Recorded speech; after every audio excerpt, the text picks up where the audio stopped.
As a young boy, having two strong fathers, both influencing me, was difficult. I wanted to be a good son and listen, but the two fathers did not say the same things. The contrast in their points of view, particularly where money was concerned, was so extreme that I grew curious and intrigued. I began to start thinking for long periods of time about what each was saying. Much of my private time was spent reflecting, asking myself questions such as, why does he say that? And then asking the same question of the other dad's statement. It would have been much easier to simply say, yeah, he's right, I agree with that, or to simply reject the point of view by saying, the old man doesn't know what he's talking about. Instead, having two dads whom I love forced me to think and ultimately choose a way of thinking for myself. As a process, choosing to think for myself turned out to be much more valuable in the long run, rather than simply accepting or rejecting a single point of view. One of the reasons the rich get richer, the poor get poorer, and the middle class struggles in debt is because the subject of money is taught at home, not in school. Most of us learn about money from our parents. So what can a poor parent tell their child about money? They simply say, stay in school and study hard. The child may graduate with excellent grades, but with a poor person's financial programming and mindset. It was learned while the child was young. Money is not taught in schools. Schools focus on scholastic and professional skills, but not financial skills. This explains how smart bankers, doctors, and accountants who earn excellent grades in school may still struggle financially all their lives. Our staggering national debt is due in large part to highly educated politicians and government officials making financial decisions with little or no training on the subject of money. I often look ahead to the new millennium and wonder what will happen when we have millions of people who will need financial and medical assistance. They will be dependent upon their families or the government for financial support. What will happen when Medicare and Social Security run out of money? How will a nation survive if teaching children about money continues to be left to parents, most of whom will be, or already are, poor? Because I had two influential fathers, I learned from both of them. I had to think about each dad's advice, and in doing so, I gained valuable insight into the power and effect of one's thoughts on one's life. For example, one dad had a habit of saying, I can't afford it. The other dad forbade those words to be used. He insisted I say, how can I afford it? One is a statement, and the other is a question.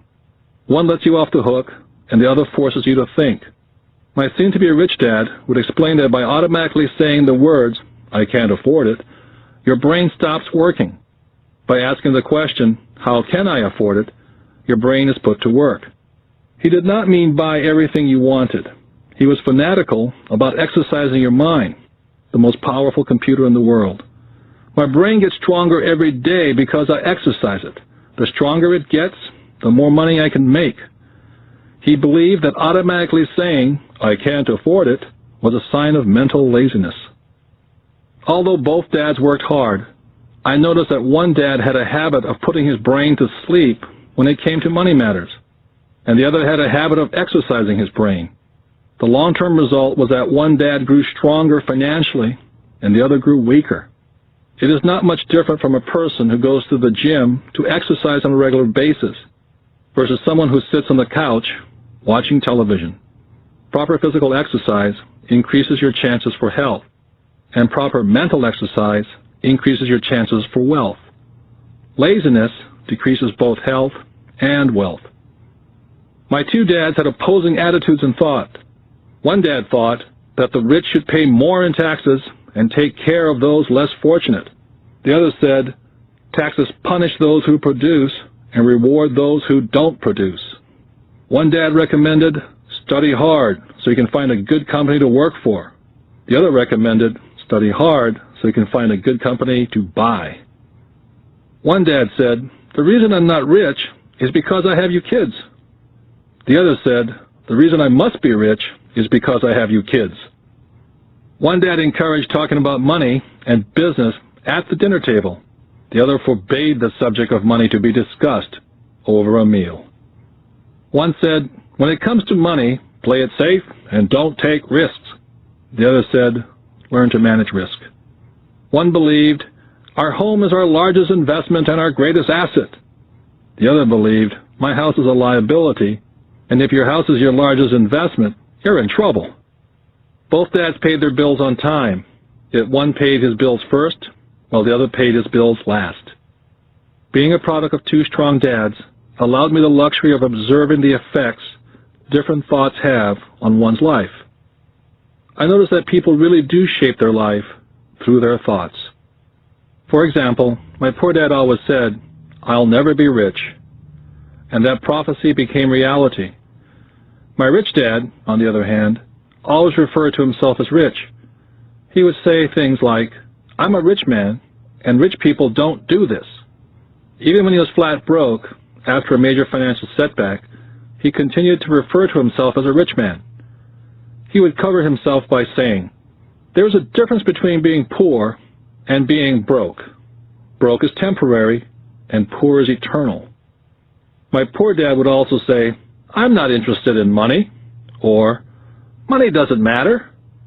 My rich dad always said, "Money is power." The power of our thoughts may never be measured or appreciated, but it became obvious to me as a young boy to be aware of my thoughts and how I expressed myself. I noticed that my poor dad was poor not because of the amount of money he earned, which was significant, but because of his thoughts and his actions. As a young boy, having two fathers, I became acutely aware of being careful which thoughts I chose to adopt as my own. Whom should I listen to? My rich dad or my poor dad? Although both men had tremendous respect for education and learning, they disagreed in what they thought was important to learn. One wanted me to study hard, earn a degree, and get a good job to work for money. He wanted me to study to become a professional, an attorney, or an accountant, or to go to business school for my MBA. The other encouraged me to study to be rich, to understand how money works, and learn how to have it work for me. "I don't work for money," were the words he would repeat over and over. "Money works for me." At the age of 9, I decided to listen to and learn from my rich dad about money. In doing so, I chose not to listen to my poor dad, even though he was the one with all the college degrees. Once I made up my mind whom to listen to, my education about money began. My rich dad taught me over a period of 30 years, until I was age 39. He stopped once he realized that I knew and fully understood what he had been trying to drum into my often thick skull. Money is one form of power, but what is more powerful is financial education. Money comes and goes, but if you have the education about how money works, you gain power over it and can begin building wealth. The reason positive thinking alone does not work is because most people went to school and never learned how money works, so they spend their lives working for money. Because I was only 9 years old when I started, the lessons my rich dad taught me were simple. And when it was all said and done, there are only 6 main lessons repeated over 30 years. This book is about those 6 lessons, put as simply as possible as my rich dad put forth those lessons to me. The lessons are not meant to be answers, but guideposts. Guideposts that will assist you and your children to grow wealthier, no matter what happens in a world of increasing change and uncertainty. Dad, can you tell me how to get rich? My dad put down the evening paper. Why do you want to get rich, son? Because today Jimmy's mom drove up in their new Cadillac and they were going to their beach house for the weekend. He took 3 of his friends, but Mike and I weren't invited. They told us we weren't invited because we were poor kids. They did? My dad asked incredulously. Yeah, they did, I replied in a hurt tone. My dad silently shook his head, pushed his glasses up the bridge of his nose, and went back to reading his paper. I stood waiting for an answer. The year was 1956. I was 9 years old. By some twist of fate, I attended the same public school where the rich people sent their kids. We were primarily a sugar plantation town.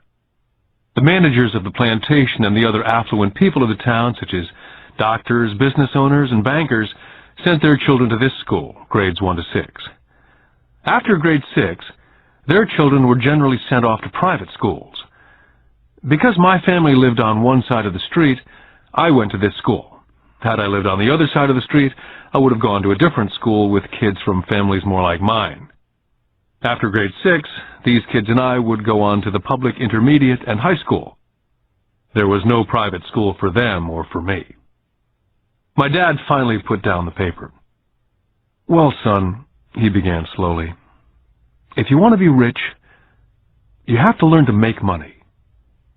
"How do I make money?" I asked. "Well, use your head, son," he said, smiling, which really meant, "That's all I'm going to tell you," or, "I don't know the answer, so don't embarrass me."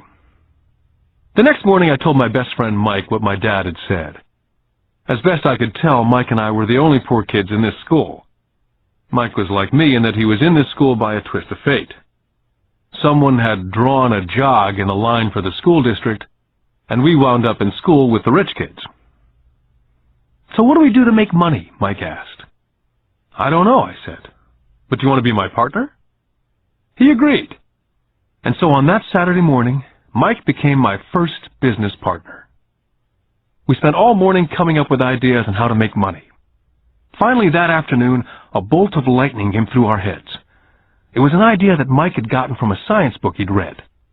Excitedly, we shook hands, and the partnership now had a business. For the next several weeks, Mike and I ran around our neighborhood, knocking on doors and asking our neighbors if they'd save their toothpaste tubes for us. With puzzled looks, most adults consented with a smile. Some asked us what we were doing, to which we replied, "We can't tell you. It's a business secret." My mom grew distressed as the weeks wore on. We had selected a site next to her washing machine as the place we would stockpile our raw materials. In a brown cardboard box that one time held ketchup bottles, our little pile of used toothpaste tubes began to grow. One day my dad drove up to see 2 9-year-old boys in the driveway with a production line operating at full speed. Fine white powder everywhere. On a long table were small milk cartons from school, and our family's hibachi grill was glowing with red-hot coals at maximum heat. Dad walked up cautiously, having to park the car at the base of the driveway, since the production line blocked the carport. As he got closer, he saw a steel pot sitting on top of the coals, with the toothpaste tubes being melted down. In those days, toothpaste did not come in plastic tubes. The tubes were made of lead. So once the paint was burned off, the tubes were dropped in a small steel pot, melted until they became liquid, and with my mom's pot holders, we were pouring the lead through a small hole in the top of the milk cartons. The milk cartons were filled with plaster of Paris. The white powder everywhere was the plaster before we mixed it with water. The milk cartons were the outer containers for plaster of Paris molds. My dad watched as we carefully poured the molten lead through a small hole in the top of the plaster of Paris cube. "What are you boys doing?" he asked with a cautious smile. "We're doing what you told me to do. We're going to be rich," I said. "Yep," said Mike, grinning and nodding his head. "We're partners." "And what is in those plaster molds?" Dad asked. "Watch," I said. "This should be a good batch." With a small hammer, I tapped at the seal that divided the cube in half. Cautiously, I pulled up the top half of the plaster mold, and a lead nickel fell out. "Oh, my God," my dad said. "You're casting nickels out of lead." "That's right," Mike said. "We're making money." My dad smiled and shook his head. Along with a fire and a box of spent toothpaste tubes in front of him were 2 little boys covered with white dust and smiling from ear to ear. He asked us to put everything down and sit with him on the front step of our house. With a smile, he gently explained what the word counterfeiting meant.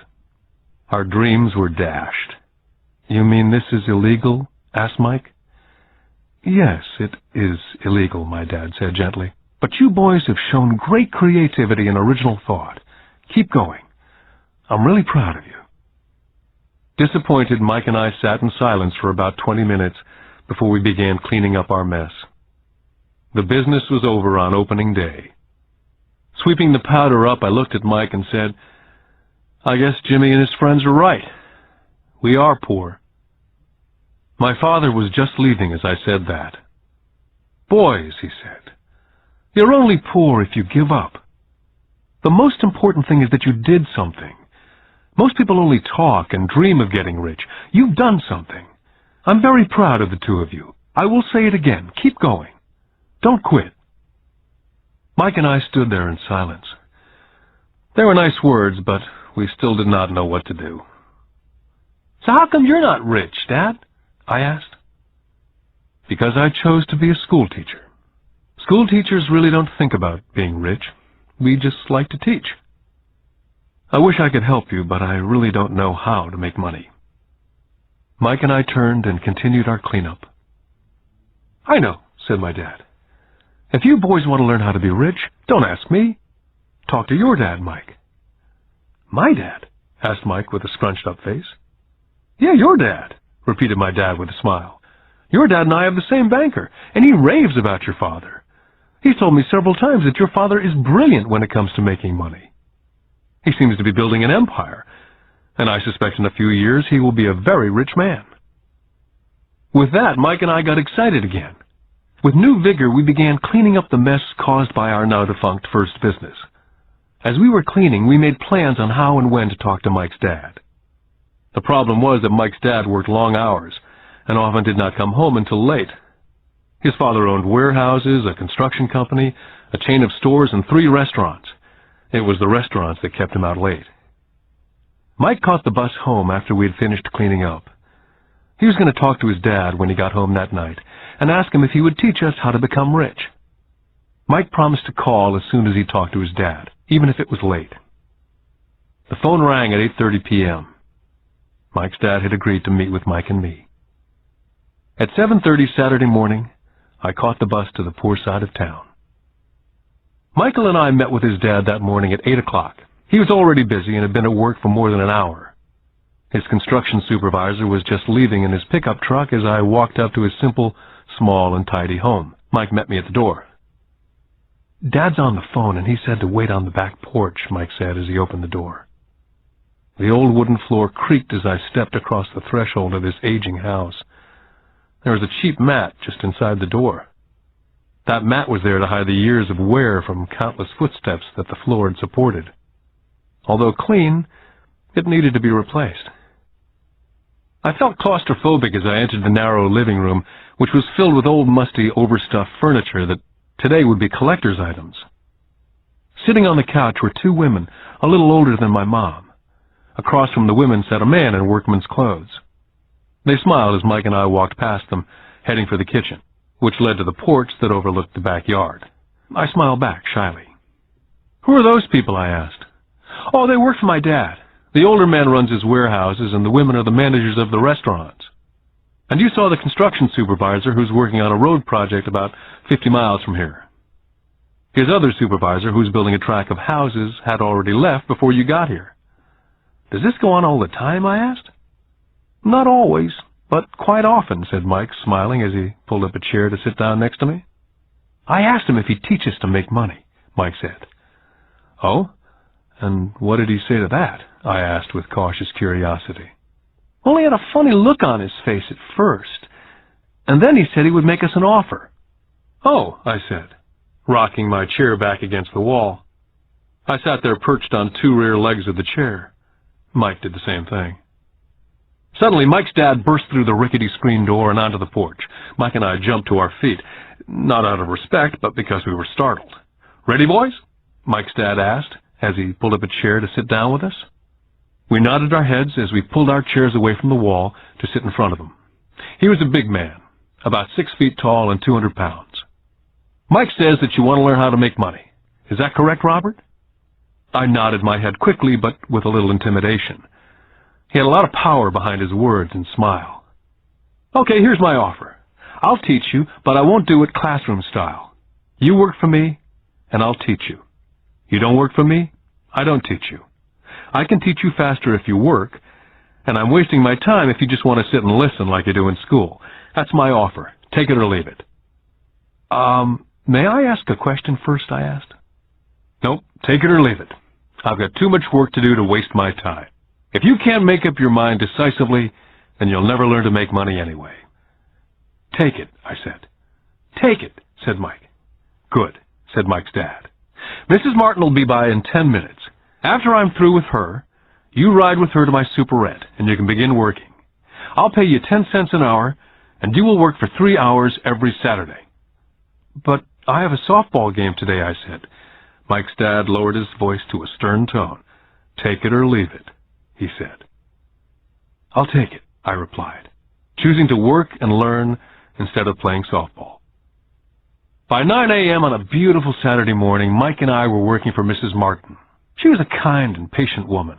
She always said that Mike and I reminded her of her 2 sons who were grown and gone. Although kind, she believed in hard work, and she kept us working. She was a taskmaster. We spent 3 hours taking canned goods off the shelves, and with a feather duster, brushing each can to get the dust off, and then restacking them neatly. It was excruciatingly boring work. For 3 weeks, Mike and I reported to Mrs. Martin and worked our 3 hours. By noon, our work was over, and she dropped 3 little dimes in each of our hands. Now, even at the age of 9 in the mid-50s, 30 cents was not too exciting. Comic books cost 10 cents back then, so I usually spent my money on comic books and went home. By Wednesday of the 4th week, I was ready to quit. I had agreed to work only because I wanted to learn to make money from Mike's dad. And now I was a slave for 10 cents an hour. On top of that, I had not seen Mike's dad since that first Saturday. "I'm quitting," I told Mike at lunchtime.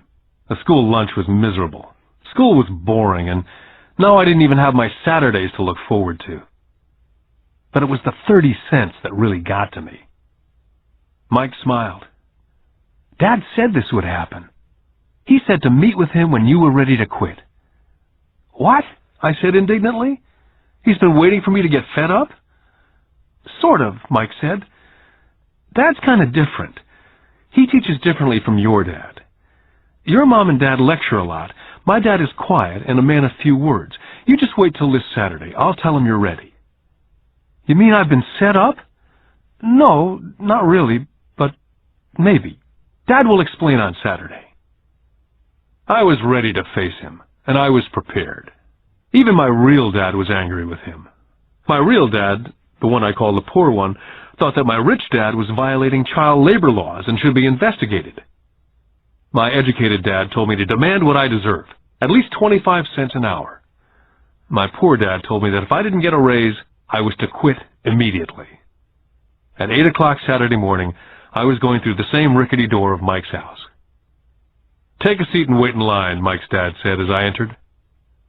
He turned and disappeared into his little office next to a bedroom. I looked around the room and didn't see Mike anywhere. Feeling awkward, I cautiously sat down next to the same 2 women who were there 4 weeks earlier. They smiled and slid across the couch to make room for me. 45 minutes went by, and I was steaming. The 2 women had met with him and left 30 minutes earlier. An older gentleman was in there for 20 minutes and was also gone. The house was empty, and I sat out in his musty, dark living room on a beautiful, sunny Hawaiian day, waiting to talk to a cheapskate who exploited children. I could hear him rustling around in the office, talking on the phone and ignoring me. I was now ready to walk out, but for some reason I stayed. Finally, 15 minutes later, at exactly 9 o'clock, Rich Dad walked out of his office, said nothing, and signaled with his hand for me to enter his dingy office.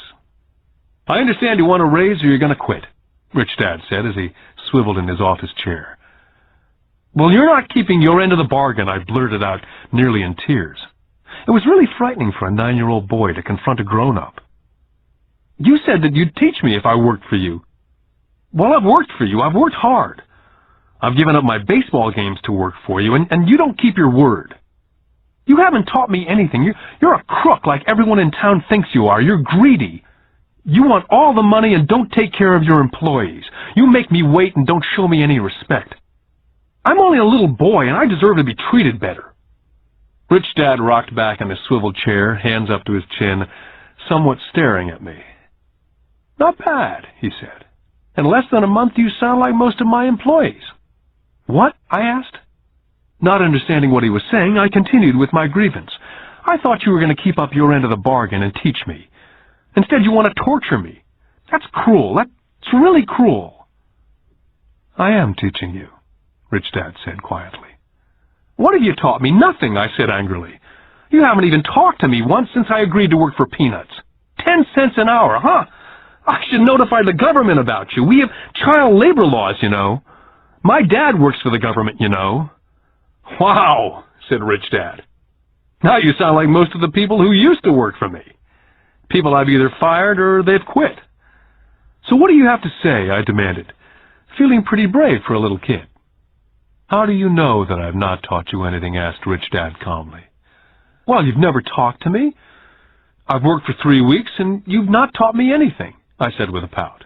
Does teaching mean talking or a lecture? Rich Dad asked. Well, yes, I replied. That's how they teach you in school, he said, smiling. But that is not how life teaches you. And I would say that life is the best teacher of all. Most of the time, life does not talk to you, just sort of pushes you around. Each push is life saying, wake up. There's something I want you to learn. I had no idea what he was talking about. Life pushes all of us around. Some give up, others fight. A few learn the lesson and move on.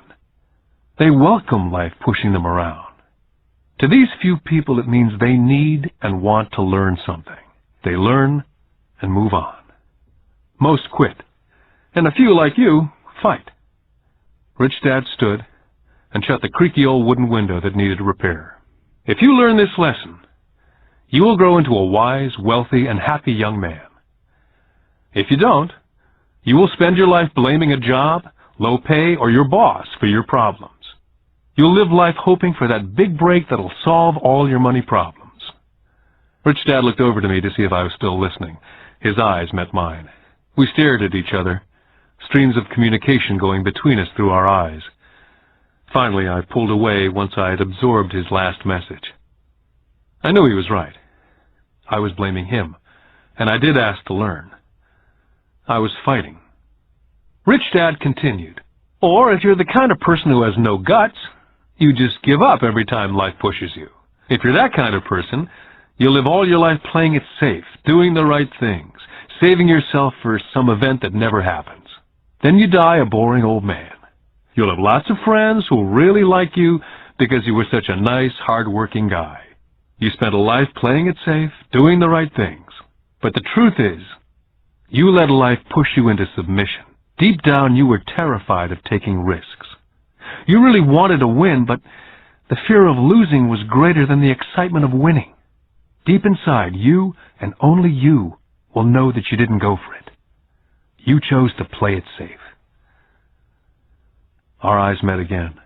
For 10 seconds, we looked at each other, only pulling away once the message was received. You've been pushing me around, I asked. Some people might say that, smiled Rich Dad. I would say that I just gave you a taste of life. What taste of life? I asked, still angry, but not curious. You boys are the first people that have ever asked me to teach them how to make money. I have more than 150 employees, and not one of them has asked me what I know about money. They ask me for a job and a paycheck, but never to teach them about money. So most will spend the best years of their lives working for money, not really understanding what it is they're working for. I sat there listening intently. So when Mike told me about you wanting to learn how to make money, I decided to design a course that was close to real life. I could talk till I was blue in the face, but you wouldn't hear a thing. So I decided to let life push you around a bit so you could hear me. That's why I only paid you 10 cents. So what is the lesson I learned from working for only 10 cents an hour, I asked? That you're cheap and exploit your workers? Rich Dad laughed heartily. You'd best change your point of view. Stop blaming me, thinking I'm the problem. If you think I'm the problem, then you have to change me. If you realize that you're the problem, then you can change yourself, learn something, and grow wiser. But you only pay me 10 cents. So what are you learning? Rich Dad asked, smiling. That you're cheap, I said with a sly grin. See, you think I'm the problem, said Rich Dad. But you are. Well, keep that attitude and you learn nothing. Keep the attitude that I'm the problem, and what choices do you have? Well, if you don't pay me more or show me more respect and teach me, I'll quit.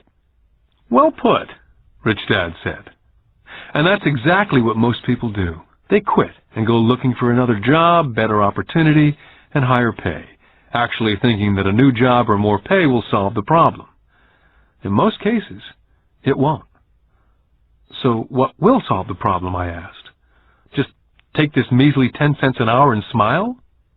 Rich Dad smiled. That's what the other people do. Just accept a paycheck, knowing that they and their family will struggle financially. But that's all they do. Waiting for a raise, thinking that more money will solve the problem. Most just accept it, and some take a second job working harder, but again accepting a small paycheck. I sat staring at the floor, beginning to understand the lesson Rich Dad was presenting. I could sense it was a taste of life. Finally, I looked up and repeated the question. So what will solve the problem? This, he said, tapping me gently on the head. This stuff between your ears. It was at that moment that Rich Dad shared the pivotal point of view that separated him from his employees and my poor dad, and led him to eventually become one of the richest men in Hawaii, while my highly educated but poor dad struggled financially all his life. It was a singular point of view that made all the difference over a lifetime. Rich Dad said over and over this point of view, which I call lesson number 1. The rich don't work for money. On that bright Saturday morning, I was learning a completely different point of view from what I'd been taught by my poor dad. At the age of 9, I grew aware that both dads wanted me to learn. Both dads encouraged me to study, but not the same things. My highly educated dad recommended that I do what he did. Son, I want you to study hard, get good grades, so you can find a safe, secure job with a big company, and make sure it has excellent benefits. My rich dad wanted me to learn how money works, so I could make it work for me. These lessons I would learn through life with his guidance, not because of a classroom. My rich dad continued my first lesson. I'm glad you get angry about working for 10 cents an hour.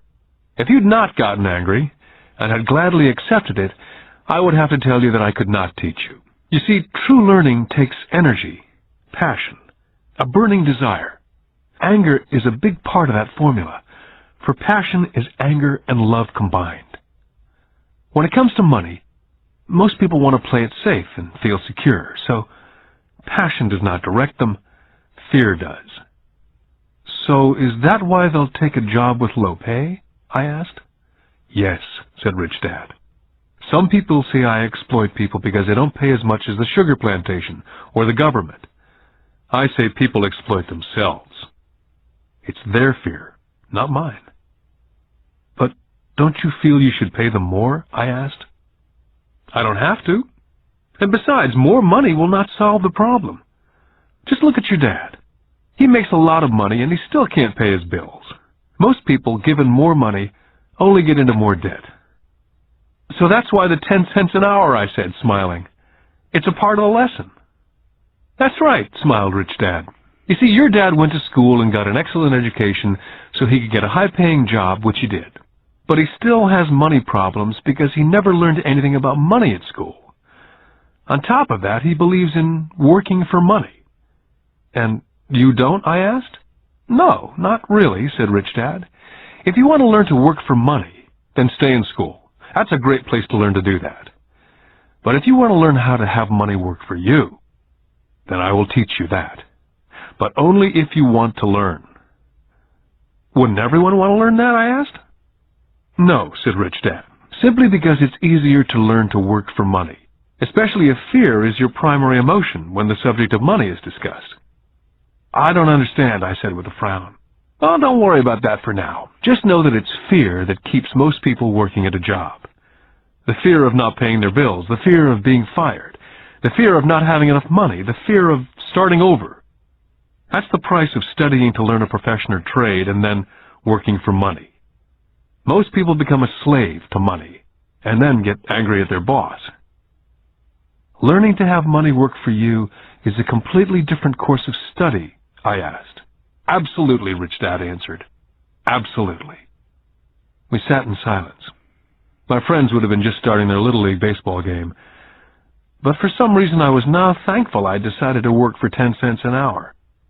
I sensed that I was about to learn something my friends would not learn in school. "Ready to learn?" asked Rich Dad. "Absolutely," I said with a grin. "I've kept my promise. I've been teaching you from afar," my rich dad said. "At 9 years old, you've gotten a taste of what it feels like to work for money. Just multiply your last month by 50 years, and you'll have an idea of what most people spend their life doing." "I don't understand," I said. "How did you feel waiting in line to see me? Once to get hired and once to ask for more money." "Terrible," I said. "If you choose to work for money, that is what life is like for many people," said Rich Dad. "And how did you feel when Mrs. Martin dropped 3 dimes in your hand for 3 hours' work?" "I felt like it wasn't enough. It seemed like nothing. I was disappointed," I said. "And that is how most employees feel when they look at their paychecks, especially after all the tax and other deductions are taken out. At least you got 100%. "You mean most workers don't get paid everything?" I asked with amazement. "Heavens, no," said Rich Dad. "The government always takes its share first." "How do they do that?" I asked. "Taxes," said Rich Dad. "You're taxed when you earn, you're taxed when you spend, you're taxed when you save, you're taxed when you die." "Why do people let the government do that to them?" "The rich don't," said Rich Dad with a smile. "The poor and the middle class do. I'll bet you that I earn more than your dad, yet he pays more in taxes." "How can that be?" I asked. As a 9-year-old boy, that made no sense to me. Why would someone let the government do that to them? Rich Dad sat there in silence. I guess he wanted me to listen instead of jabber away at the mouth. Finally, I calmed down. I did not like what I had heard. I knew my dad complained constantly about paying so much in taxes, but really did nothing about it. Was that life pushing him around? Rich Dad rocked slowly and silently in his chair, just looking at me. "Ready to learn?" he asked. I nodded my head slowly. Learning how to have money work for you is a lifetime study. Most people go to college for 4 years and their education ends. I already know that my study of money will continue over a lifetime, simply because the more I find out, the more I find out I need to know. Most people never study the subject. They go to work, get their paycheck, balance their checkbooks, and that's it. On top of that, they wonder why they have money problems. Then they think that more money will solve the problem. Few realize that it's their lack of financial education that is the problem. So, my dad has tax problems because he doesn't understand money? I asked, confused. Look, said Rich Dad, taxes are just one small section on learning how to have money work for you. Today, I just wanted to find out if you still have the passion to learn about money. Most people don't. They want to go to school, learn a profession, have fun at their work, and earn lots of money. One day they wake up with big money problems, and then they can't stop working. That's the price of only knowing how to work for money, instead of studying how to have money work for you. So, do you still have the passion to learn? Asked Rich Dad. I nodded my head. Good, said Rich Dad. Now get back to work. This time I will pay you nothing. What? I asked in amazement. You heard me. Nothing. You'll work the same 3 hours every Saturday, but this time you will not be paid 10 cents an hour. You said you wanted to learn to not work for money, so I'm not going to pay you anything. I couldn't believe what I was hearing. I've already had this conversation with Mike. He's already working, dusting, and stacking canned goods for free. You better hurry up and get back there. I stood there, still not believing what a raw deal I'd been handed. Here I came to ask for a raise, and now I was being told to keep working for nothing. Rich Dad tapped me on the head and said, "Use this. Now get out of here." I didn't tell my poor dad I wasn't being paid. He would not have understood, and I did not want to try to explain something that I did not yet understand myself. For 3 more weeks, Mike and I worked for 3 hours every Saturday for nothing. The work didn't bother me, and the routine got easier. It was the missed baseball games and not being able to afford to buy a few comic books that got to me. Rich Dad stopped by at noon on the 3rd week. We heard his truck pull up in the parking lot and sputter when the engine was turned off. He entered the store and greeted Mrs. Martin with a hug. After finding out how things were going in the store, he reached into the ice cream freezer, pulled out 2 bars, paid for them, and signaled to Mike and me. Let's go for a walk, boys. We crossed the street, dodging a few cars, and walked across a large grassy field where a few adults were playing softball.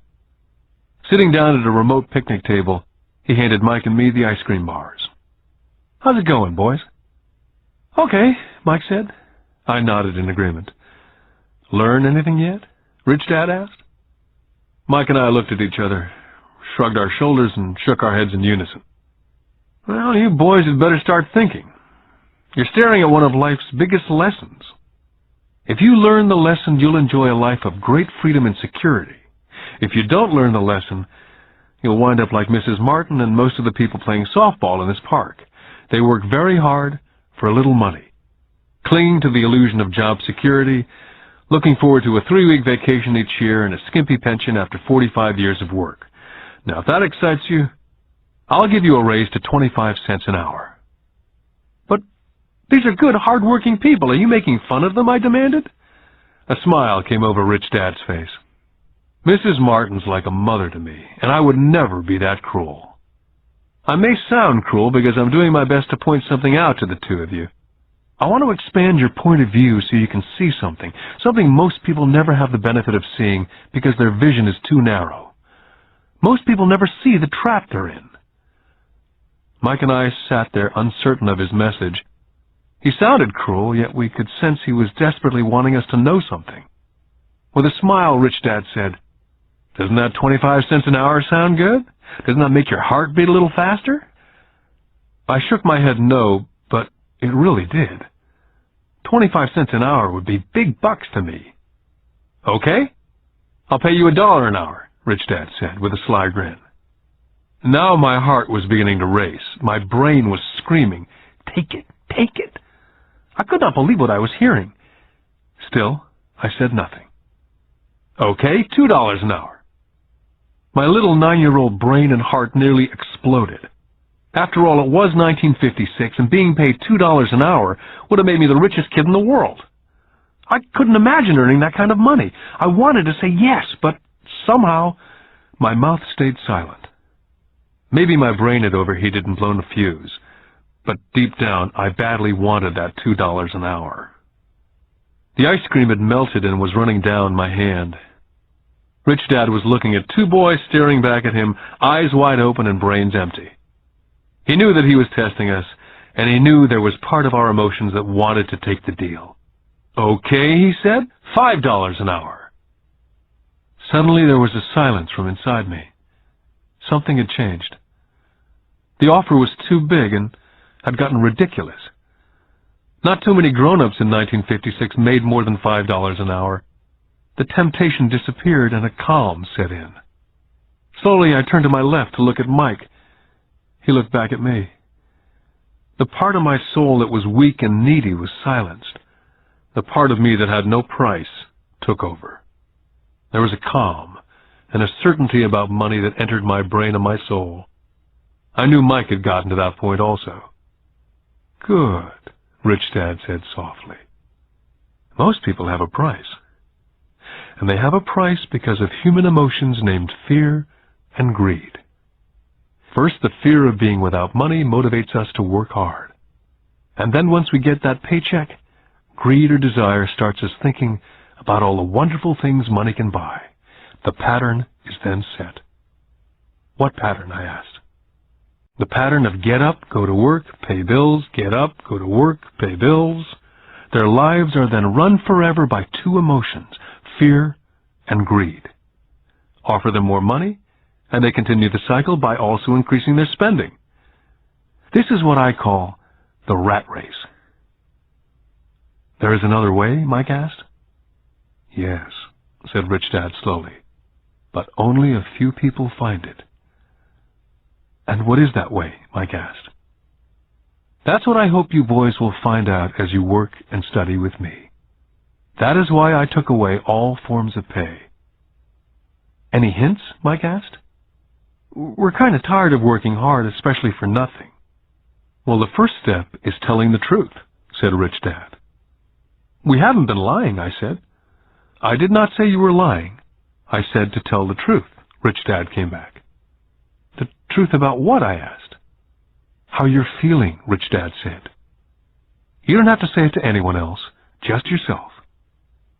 You mean the people in this park, the people who work for you, Mrs. Martin, they don't do that? I asked. I doubt it, Rich Dad said. Instead, they feel the fear of not having money. Instead of confronting the fear, they react instead of think. They react emotionally instead of using their heads, Rich Dad said, tapping us on our heads. Then they get a few bucks in their hands, and again the emotion of joy and desire and greed take over. And again they react instead of think. So their emotions do their thinking, Mike said. That's correct, said Rich Dad. Money is running their lives, and they refuse to tell the truth about that. Money is in control of their emotions, and hence their souls. Rich Dad sat quietly, letting his words sink in. Realizing we had absorbed as much as possible of what he was talking about, Rich Dad said, I want you boys to avoid that trap. That is really what I want to teach you. Not just to be rich, because being rich does not solve the problem. It doesn't, I asked, surprised. No, it doesn't. Let me finish with the other emotion, which is desire. Some call it greed, but I prefer desire. It's perfectly normal to desire something better, prettier, more fun or exciting. So people also work for money because of desire. They desire money for the joy they think it can buy. But the joy that money brings is often short-lived, and they soon need more money for more joy, more pleasure, more comfort, more security. So they keep working, thinking money will soothe their souls that are troubled by fear and desire, but money cannot do that. Even for rich people, Mike asked? Rich people included, said Rich Dad. In fact, the reason many rich people are rich is not because of desire, but because of fear. They actually think that money can eliminate that fear of not having money, of being poor. So they amass tons of it only to find out that the fear gets worse. They now fear losing it. I have friends who keep on working even though they have plenty. I know people who have millions who are more afraid now than when they were poor. They're terrified of losing all their money. I want to teach you to master the power of money, not be afraid of it. And they don't teach that in school. If you don't learn it, you can become a slave to money. It was finally making sense. He did want us to widen our views, to see what Mrs. Martin could not see, his employees could not see, or my dad for that matter. He used examples that sounded cruel at the time, but I've never forgotten them. My vision widened that day, and I could begin to see the trap that lay ahead for most people. You see, we're all employees, ultimately. We just work at different levels, said Rich Dad. I just want you boys to have a chance to avoid the trap. The trap caused by those two emotions, fear and desire. Use them in your favor, not against you. That's what I want to teach you. I'm not interested in just teaching you to make a pile of money. That won't handle the fear or desire. If you don't first handle fear and desire and you get rich, you'll only be a high-paid slave. So how do we avoid the trap? I asked. The main cause of poverty or financial struggle is fear and ignorance, not the economy or the government or the rich. It's self-inflicted fear and ignorance that keeps people trapped. So you boys go to school and get your college degrees. I'll teach you how to stay out of the trap. The pieces of the puzzle were appearing. My highly educated dad had a great education and a great career, but school never told him how to handle money or his fears. It became clear that I could learn different and important things from two fathers. So you've been talking about the fear of not having money. How does the desire of money affect our thinking? Mike asked. How did you feel when I tempted you with a pay raise?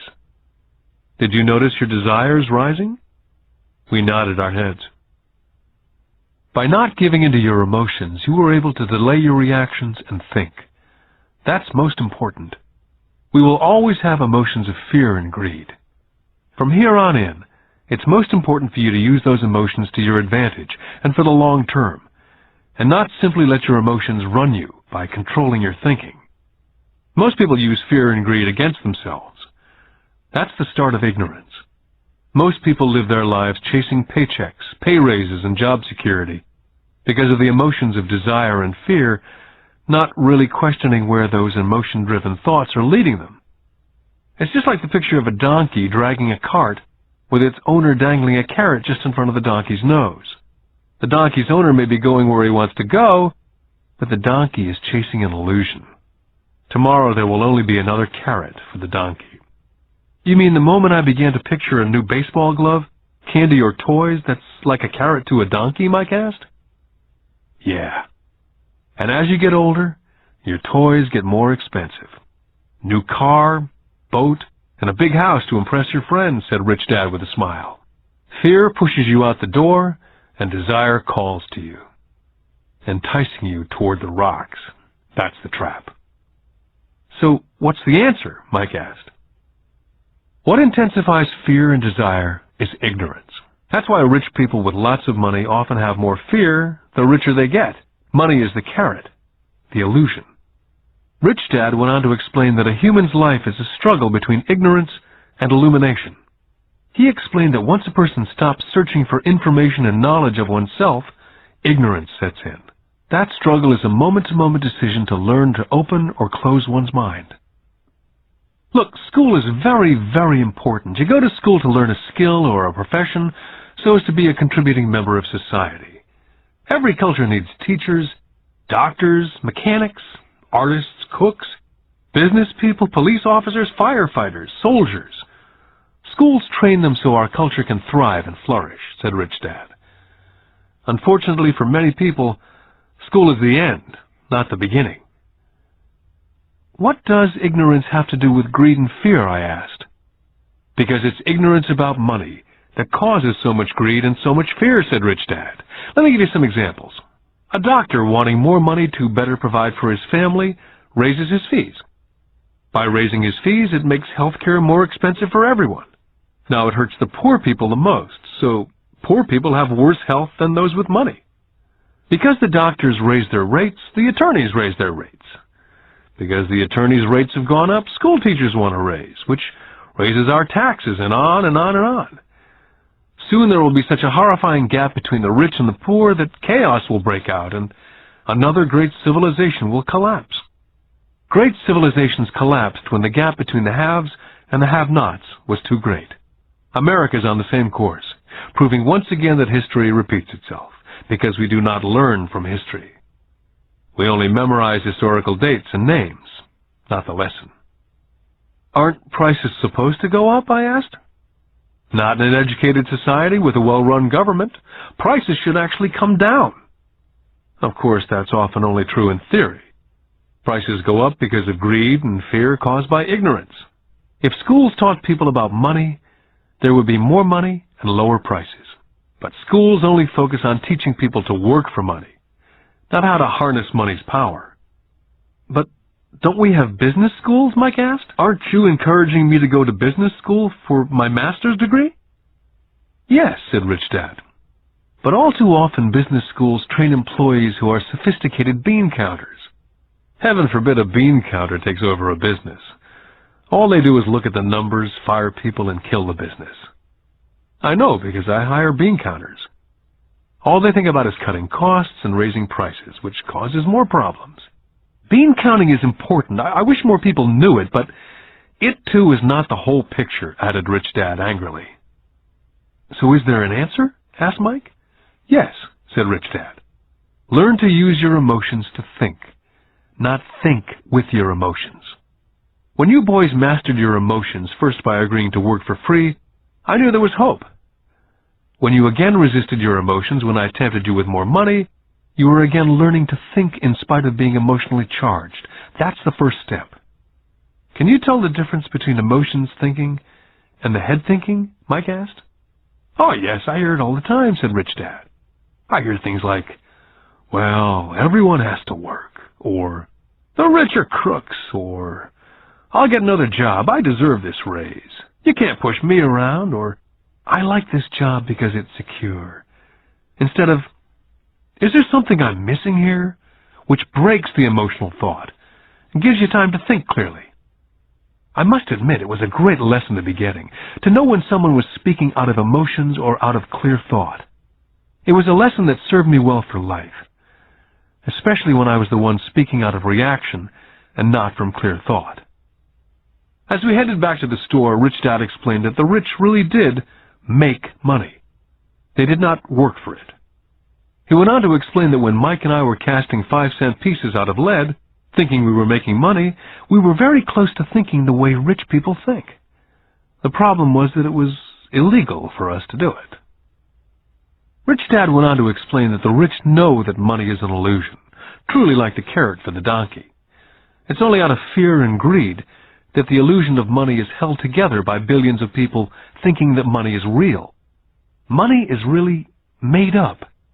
It was only because of the illusion of confidence and the ignorance of the masses that the house of cards stood standing. In fact, he said, in many ways the donkey's carrot was more valuable than money.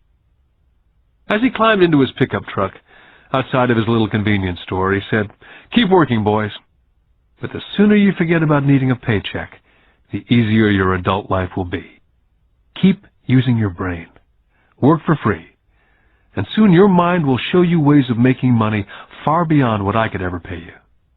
You'll begin to see opportunities right in front of you that in the past would have gone unnoticed." Mike and I picked up our things from the store and waved goodbye to Mrs. Martin. We went back to the park, to the same picnic bench, and spent several more hours thinking and talking. We spent the next week at school thinking and talking. For 2 more weeks, we kept thinking and talking and working for free. At the end of the second Saturday, I was again saying goodbye to Mrs. Martin and looking at the comic book stand with a longing gaze. The hard thing about not even getting 30 cents every Saturday was that I didn't have any money to buy comic books.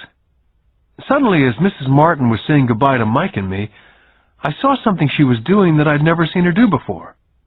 I mean, I'd seen her do it, but I never took notice of it. Mrs. Martin was cutting the front page of the comic book in half. She was keeping the top half of the comic book cover and throwing the rest of the comic book into a large brown cardboard box. When I asked her what she did with the comic books, she said, "I throw them away. I give the top half of the cover back to the comic book distributor for credit when he brings in the new comics. He's coming in an hour." Mike and I waited for an hour. Soon the distributor arrived, and I asked him if we could have the comic books, to which he replied, "You can have them if you work for this store and do not resell them." Our partnership was revived. Mike's mom had a spare room in the basement that no one used. We cleaned it out and began piling hundreds of comic books in that room.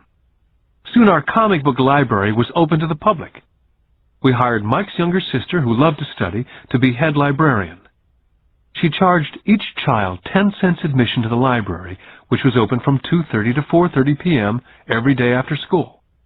The customers, the children of the neighborhood, could read as many comics as they could in 2 hours. It was a bargain for them, since a comic cost 10 cents each, and they could read 5 or 6 in 2 hours. Mike's sister would check the kids as they left to make sure they weren't borrowing any comic books. She also kept the books, logging in how many kids showed up each day, who they were, and any comments they might have. Mike and I averaged $9.50 per week over a 3-month period. We paid his sister $1 a week and allowed her to read the comics for free, which she rarely did since she was always studying. Mike and I kept our agreement by working in the store every Saturday and collecting all the comic books from the different stores. We kept our agreement to the distributor by not selling any comic books. We burned them once they got too tattered. We tried opening a branch office, but we could never quite find someone as dedicated as Mike's sister we could trust. At an early age, we found out how hard it was to find good staff. 3 months after the library first opened, a fight broke out in the room. Some bullies from another neighborhood pushed their way in and started it. Mike's dad suggested we shut down the business. So our comic book business was shut down, and we stopped working on Saturdays at the convenience store. Anyway, Rich Dad was excited because he had new things he wanted to teach us. He was happy because we'd learned our first lesson so well. We'd learned to have money work for us. By not getting paid for our work at the store, we were forced to use our imaginations to identify an opportunity to make money. By starting our own business, the comic book library, We were in control of our own finances, not dependent on an employer. The best part was that our business generated money for us, even when we weren't physically there. Our money worked for us. Instead of paying us money, Rich Dad had given us so much more. Lesson 2. Why Teach Financial Literacy? In 1990, my best friend Mike took over his father's empire and is in fact doing a better job than his dad did. We see each other once or twice a year on the golf course. He and his wife are wealthier than you could imagine. Rich Dad's empire is in great hands, and Mike is now grooming his son to take his place, as his dad groomed us. In 1994, I retired at the age of 47, and my wife Kim was 37. Retirement does not mean not working. To my wife and me, it means that, barring unforeseen cataclysmic changes, we can work or not work, and our wealth grows automatically, staying way ahead of inflation. I guess it means freedom. The assets are large enough to grow by themselves. It's like planting a tree. You water it for years, and then one day it doesn't need you anymore. Its roots have gone down deep enough. Then the tree provides shade for your enjoyment. Mike chose to run the empire, and I chose to retire. Whenever I speak to groups of people, they often ask what I would recommend, or what could they do? How do they get started? Is there a good book I'd recommend? What is the secret to success? I simply say to them what my rich dad said back to me when I was a little kid. If you want to be rich, you need to be financially literate. That idea was drummed into my head every time we were together. As I said, my educated dad stressed the importance of reading books, while my rich dad stressed the need to master financial literacy. If you're going to build the Empire State Building, the first thing you need to do is dig a deep hole and pour a strong foundation. If you're going to build a home in the suburbs, all you need to do is pour a 6-inch slab of concrete. Most people, in their drive to get rich, are trying to build an Empire State Building on a 6-inch slab. Our school system, having been created in the agrarian age, believes in homes with no foundation dirt floors are still the rage. So kids graduate from school with virtually no financial foundation. One day, sleepless and deep in debt in suburbia, living the American dream, they decide that the answer to their financial problems is to find a way to get rich quick. Construction on the skyscraper begins. It goes up quickly, and soon, instead of the Empire State Building, we have the Leaning Tower of suburbia. The sleepless nights return. As for Mike and me in our adult years, both of our choices were possible, because we were taught to pour a strong financial foundation when we were just kids. Now, accounting is possibly the most boring subject in the world. It also could be the most confusing. But if you want to be rich, long term, it could be the most important subject. The question is, how do you take a boring and confusing subject and teach it to kids? The answer is, make it simple. My rich dad poured a strong financial foundation for Mike and me. Since we were just kids, he created a simple way to teach us. For years, he only drew pictures and used words. Mike and I understood the simple drawings, the jargon, the movement of money. And then in later years, Rich Dad began adding numbers. Most importantly, you must know the difference between an asset and a liability, and buy assets. If you want to be rich, this is all you need to know. It is rule number 1. It is the only rule. This may sound absurdly simple, but most people have no idea how profound this rule is. Most people struggle financially because they do not know the difference between an asset and a liability. Rich people acquire assets. The poor and middle class acquire liabilities, but they think they are assets. When Rich Dad explained this to Mike and me, we thought he was kidding. Here we were nearly teenagers and waiting for the secret to get rich, and this was his answer. It was so simple that we had to stop for a long time to think about it. If it's that simple, how come everyone's not rich? I asked. Rich Dad smiled, because people do not know the difference between an asset and a liability. I remember asking, how could adults be so silly? If it's that simple, if it's that important, why would everyone not want to find out? It took our rich dad only a few minutes to explain what assets and liabilities were. To teach preteen boys, Rich Dad kept everything simple, using as many pictures as possible, as few words as possible, and no numbers for years. My rich dad simply drew a vertical box with a line through the middle. The top half was for income, and the bottom half was for expenses.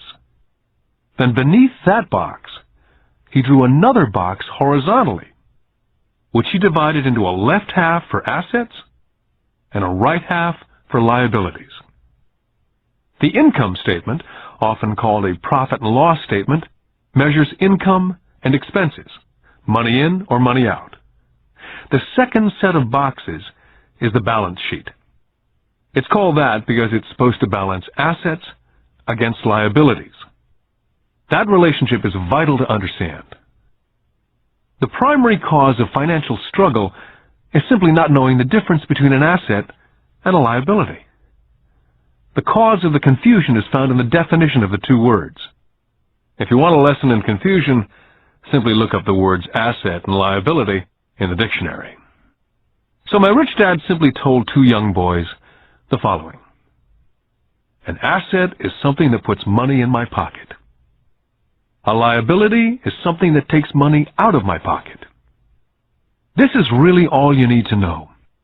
If you want to be rich, simply spend your life buying assets. If you want to be poor or middle class, spend your life buying liabilities. It's not knowing the difference that causes most of the financial struggle in the real world. My rich dad then drew 3 arrows on his diagram. He explained, the arrow represents the flow of cash, or cash flow. In 80% of most families, the financial story is a story of working hard in an effort to get ahead. It's not because they don't make money, but because they spend their lives buying liabilities instead of assets. The first arrow showed the cash flow pattern of a poor person or a young person still at home. The arrow goes into the income box from a job or salary. It then continues into the expense box.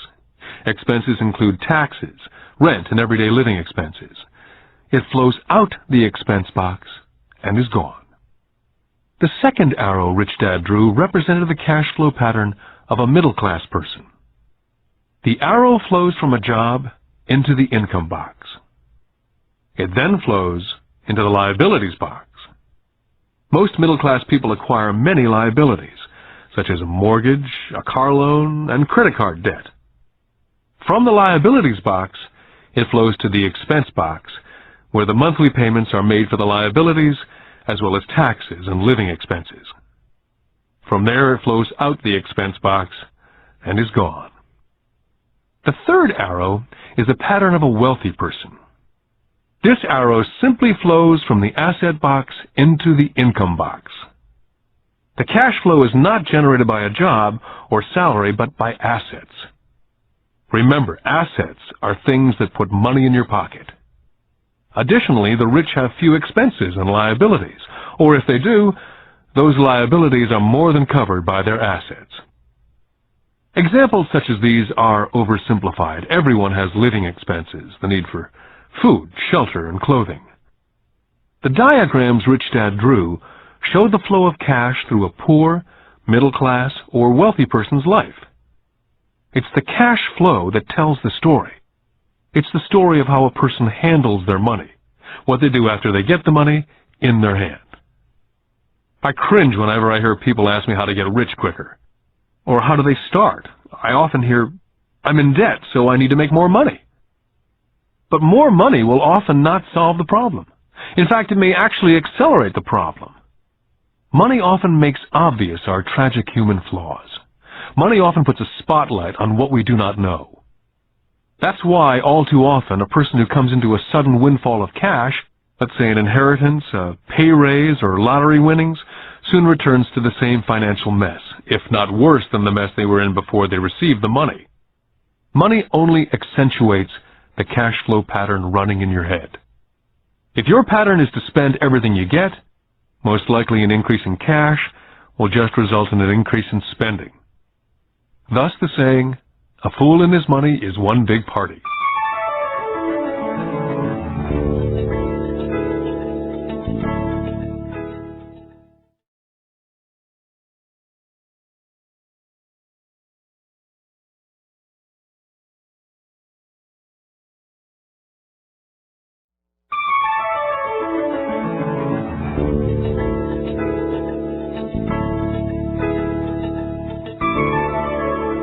Because students leave school without financial skills, millions of educated people pursue their profession successfully, but later find themselves struggling financially. They work harder but don't get ahead.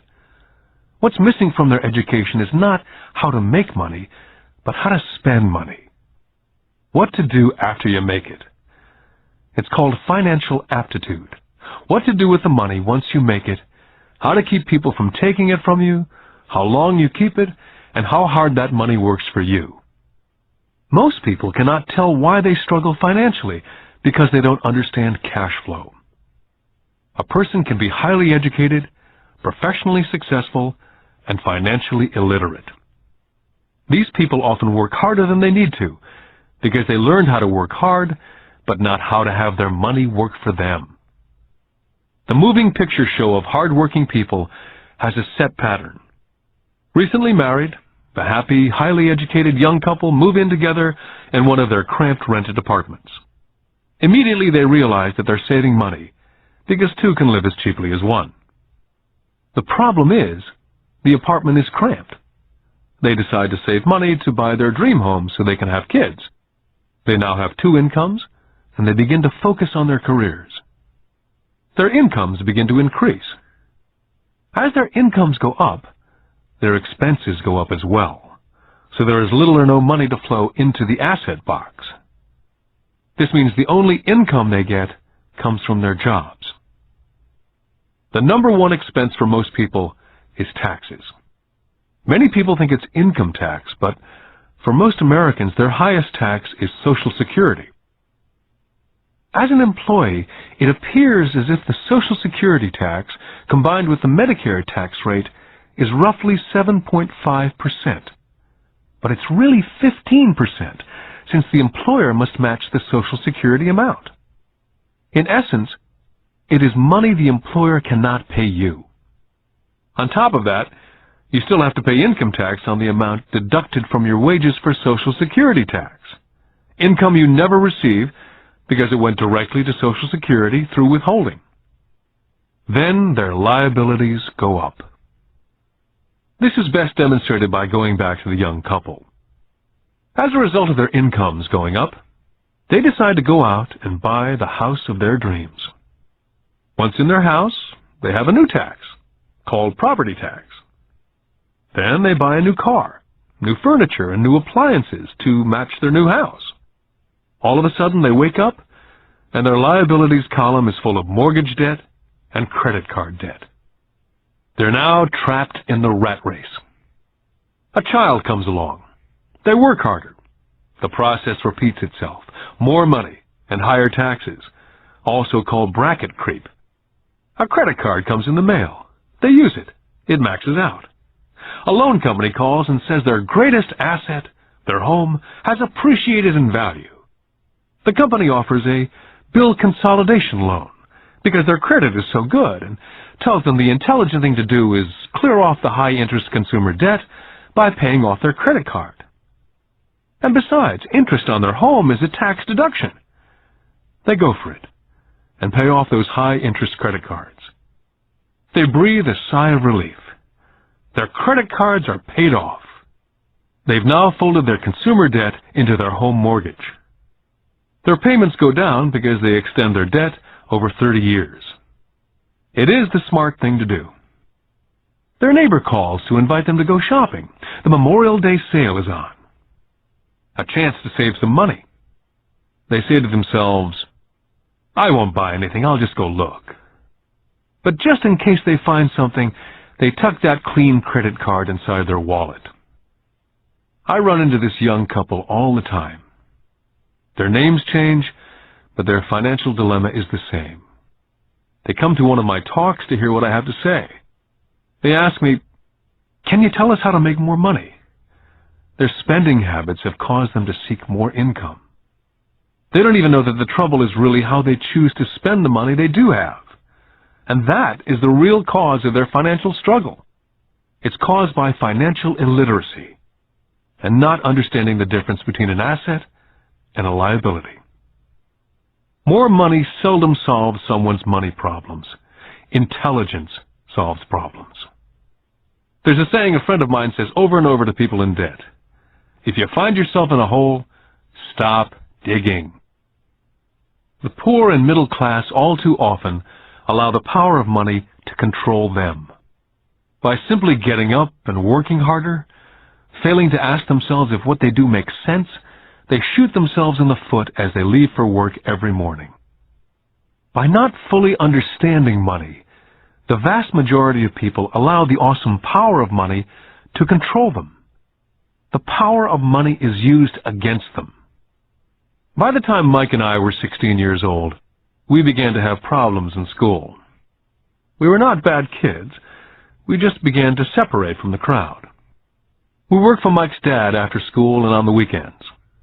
Mike and I often spent hours after work just sitting at a table with his dad while he held meetings with his bankers, attorneys, accountants, brokers, investors, managers, and employees.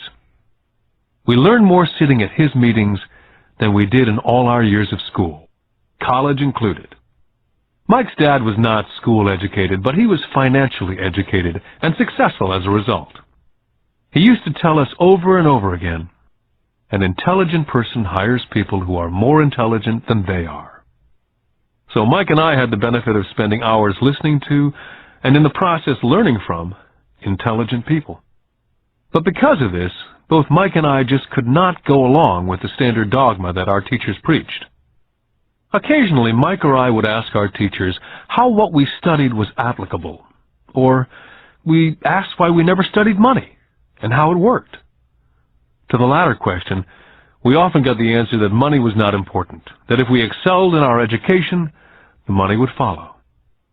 The more we knew about the power of money, the more distant we grew from the teachers and our classmates. My highly educated dad never pressured me about my grades. I often wondered why, but we did begin to argue about money. By the time I was 16, I probably had a far better foundation with money than both my mom and dad. I could keep books. I listened to tax accountants, corporate attorneys, bankers, real estate brokers, investors, and so forth. My dad talked to teachers. One day, my dad was telling me why our home was his greatest investment. A not too pleasant argument took place when I showed him why I thought a house was not a good investment. The argument illustrated the difference in perception between my rich dad and my poor dad when it came to their homes. Poor dad thought his house was an asset and listed it in the asset box, and the rich dad thought it was a liability and put his home in the liability box. I remember when I drew a diagram for my dad showing him the direction of cash flow. I also showed him the ancillary expenses that went along with owning the home. A bigger home meant bigger expenses, and the cash flow kept going out through the expense column. Today I am still challenged on the idea of a house not being an asset. And I know that for many people, it's their dream as well as their largest investment. And owning your own home is better than nothing. I simply offer an alternate way of looking at this popular dogma. My wife and I would love a bigger, more flashy house to impress the Joneses, but we know it is not an asset. It's a liability since it takes money out of our pocket. So here's the argument I put forth. I really do not expect most people to agree with it because a nice home is an emotional thing. And when it comes to money, high emotions tend to lower financial intelligence. When it comes to houses, I point out that most people work all their lives paying for a home they never own. In other words, most people buy a new house every so many years, each time incurring a new 30-year loan to pay off the previous one. Even though people receive a tax deduction for interest on mortgage payments, they pay for all their other expenses with after-tax dollars, even after they pay off their mortgage. Then there are property taxes.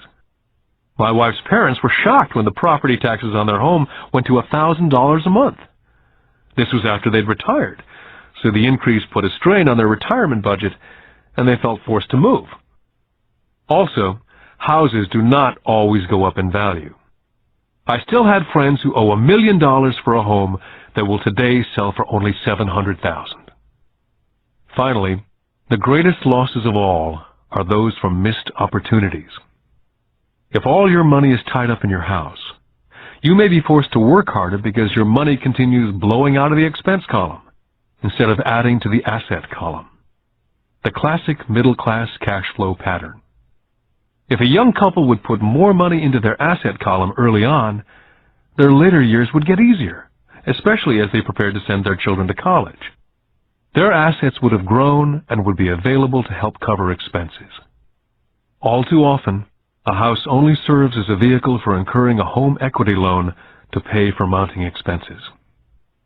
In summary, the end result in making a decision to own a house that is too expensive in lieu of starting an investment portfolio early on impacts an individual in at least the following 3 ways. Number 1, loss of time, during which other assets could have grown in value. Number 2, loss of additional capital, which could have been invested instead of paying for high-maintenance expenses related directly to the home. Number 3, loss of education.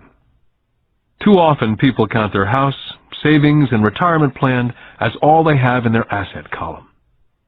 Because they have no money to invest, they simply do not invest.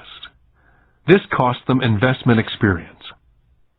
Most never become what the investment world calls a sophisticated investor.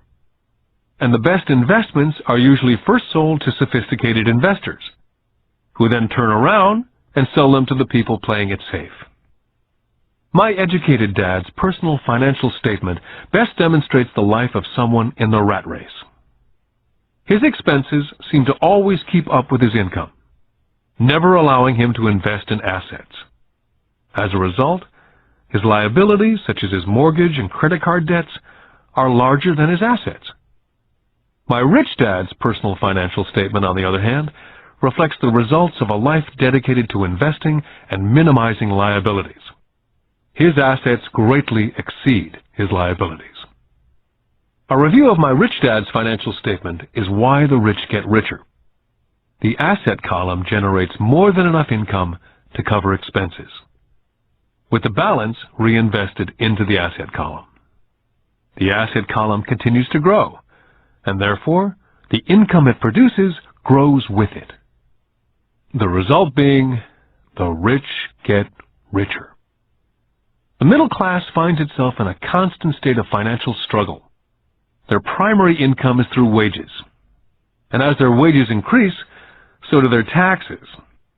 Their expenses tend to increase in equal increments as their wages increase, hence the phrase, the rat race. They treat their home as their primary asset instead of investing in income-producing assets. Remember, the most important rule is to know the difference between an asset and a liability. Once you understand the difference, concentrate your efforts on only buying income-generating assets. That's the best way to get started on a path to becoming rich. Keep doing that, and your asset column will grow. Focus on keeping liabilities and expenses down. This will make more money available to continue pouring into the asset column. This pattern of treating your home as an investment, and the philosophy that a pay raise means you can buy a larger home or spend more, is the foundation of today's debt-ridden society. This process of increased spending throws families into greater debt and into more financial uncertainty, even though they may be advancing in their jobs and receiving pay raises on a regular basis. This is high-risk living caused by weak financial education. As an employee who's also a homeowner, your working efforts are generally as follows. You work for someone else. Most people, working for a paycheck, are making the owner or the shareholders richer. Your efforts and success will help provide for the owner's success and retirement. Next, you work for the government. The government takes its share from your paycheck before you even see it. By working harder, you simply increase the amount of taxes taken by the government. Most people work from January to May just for the government. And finally, you work for the bank. After taxes, your next largest expense is usually your mortgage and credit card debt. The problem with simply working harder is that each of these three levels takes a greater share of your increased efforts.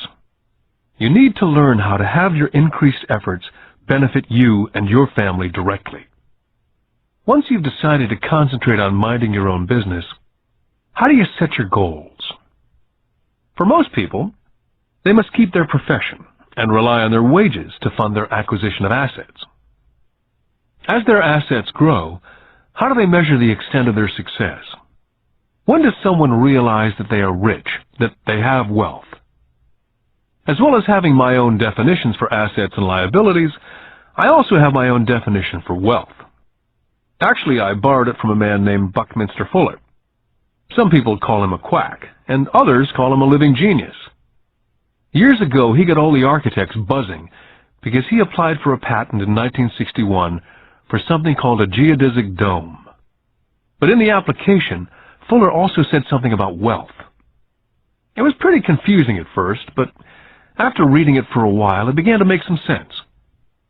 Wealth is a person's ability to survive so many number of days forward.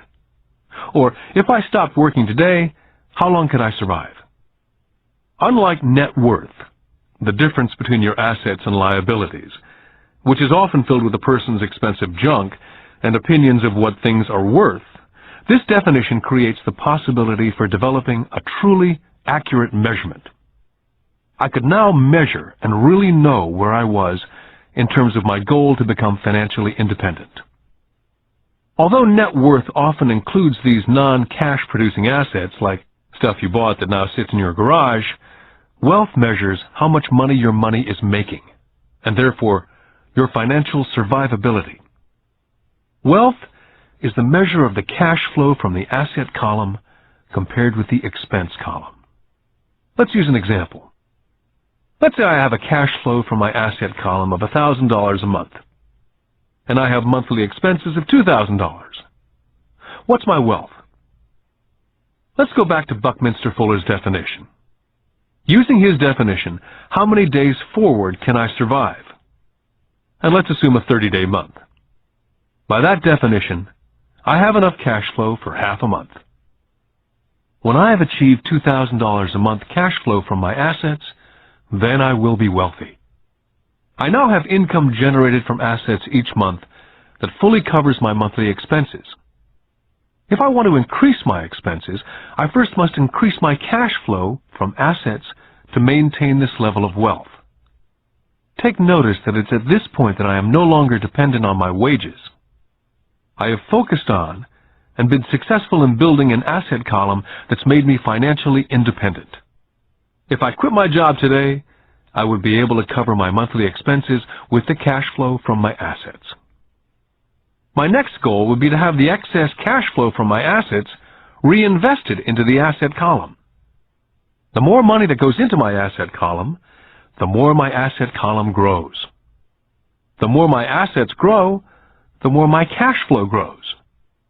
And as long as I keep my expenses less than the cash flow from these assets, I will grow richer, with more and more income from sources other than my physical labor.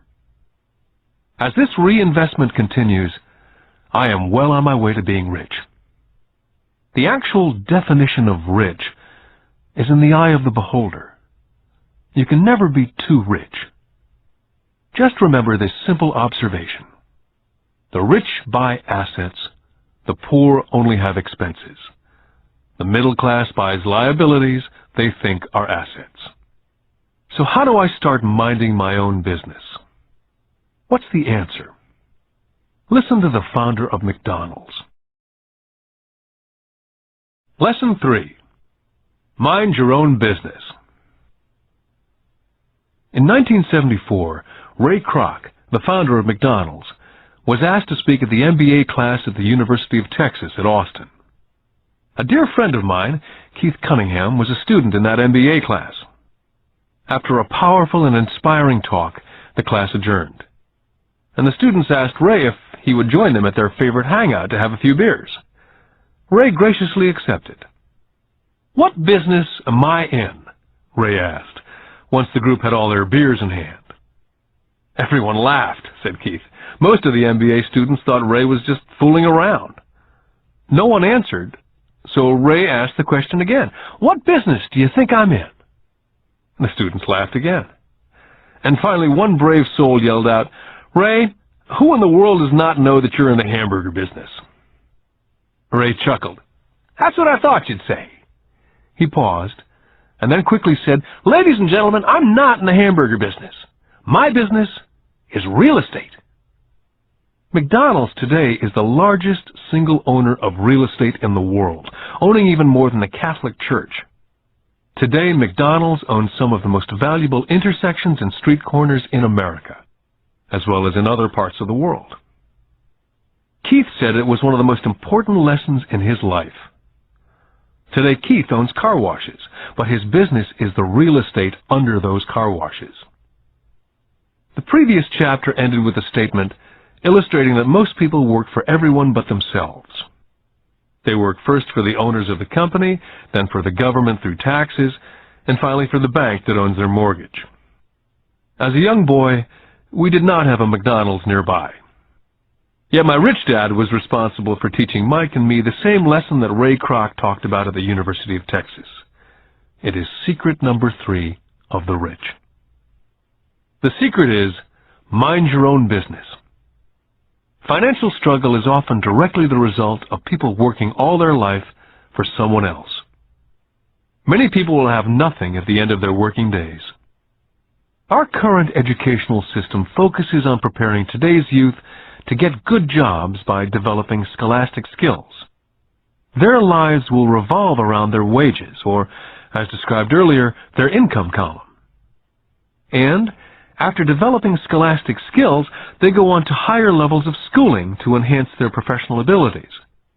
They study to become engineers, scientists, cooks, police officers, artists, writers, and so on.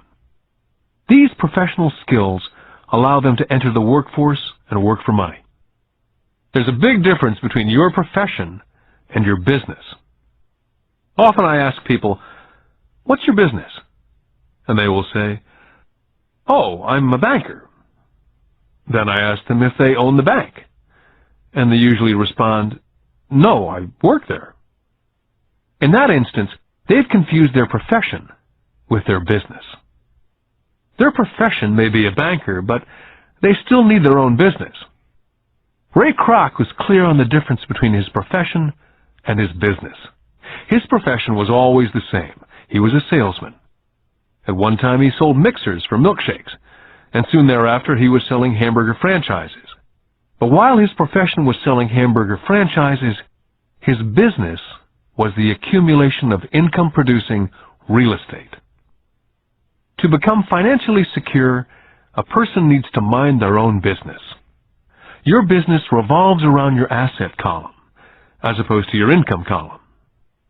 As stated earlier, the number one rule is to know the difference between an asset and a liability, and to buy assets. The rich focus on their asset columns, while everyone else focuses on their income statements. That's why we hear so often, "I need a raise. If only I had a promotion.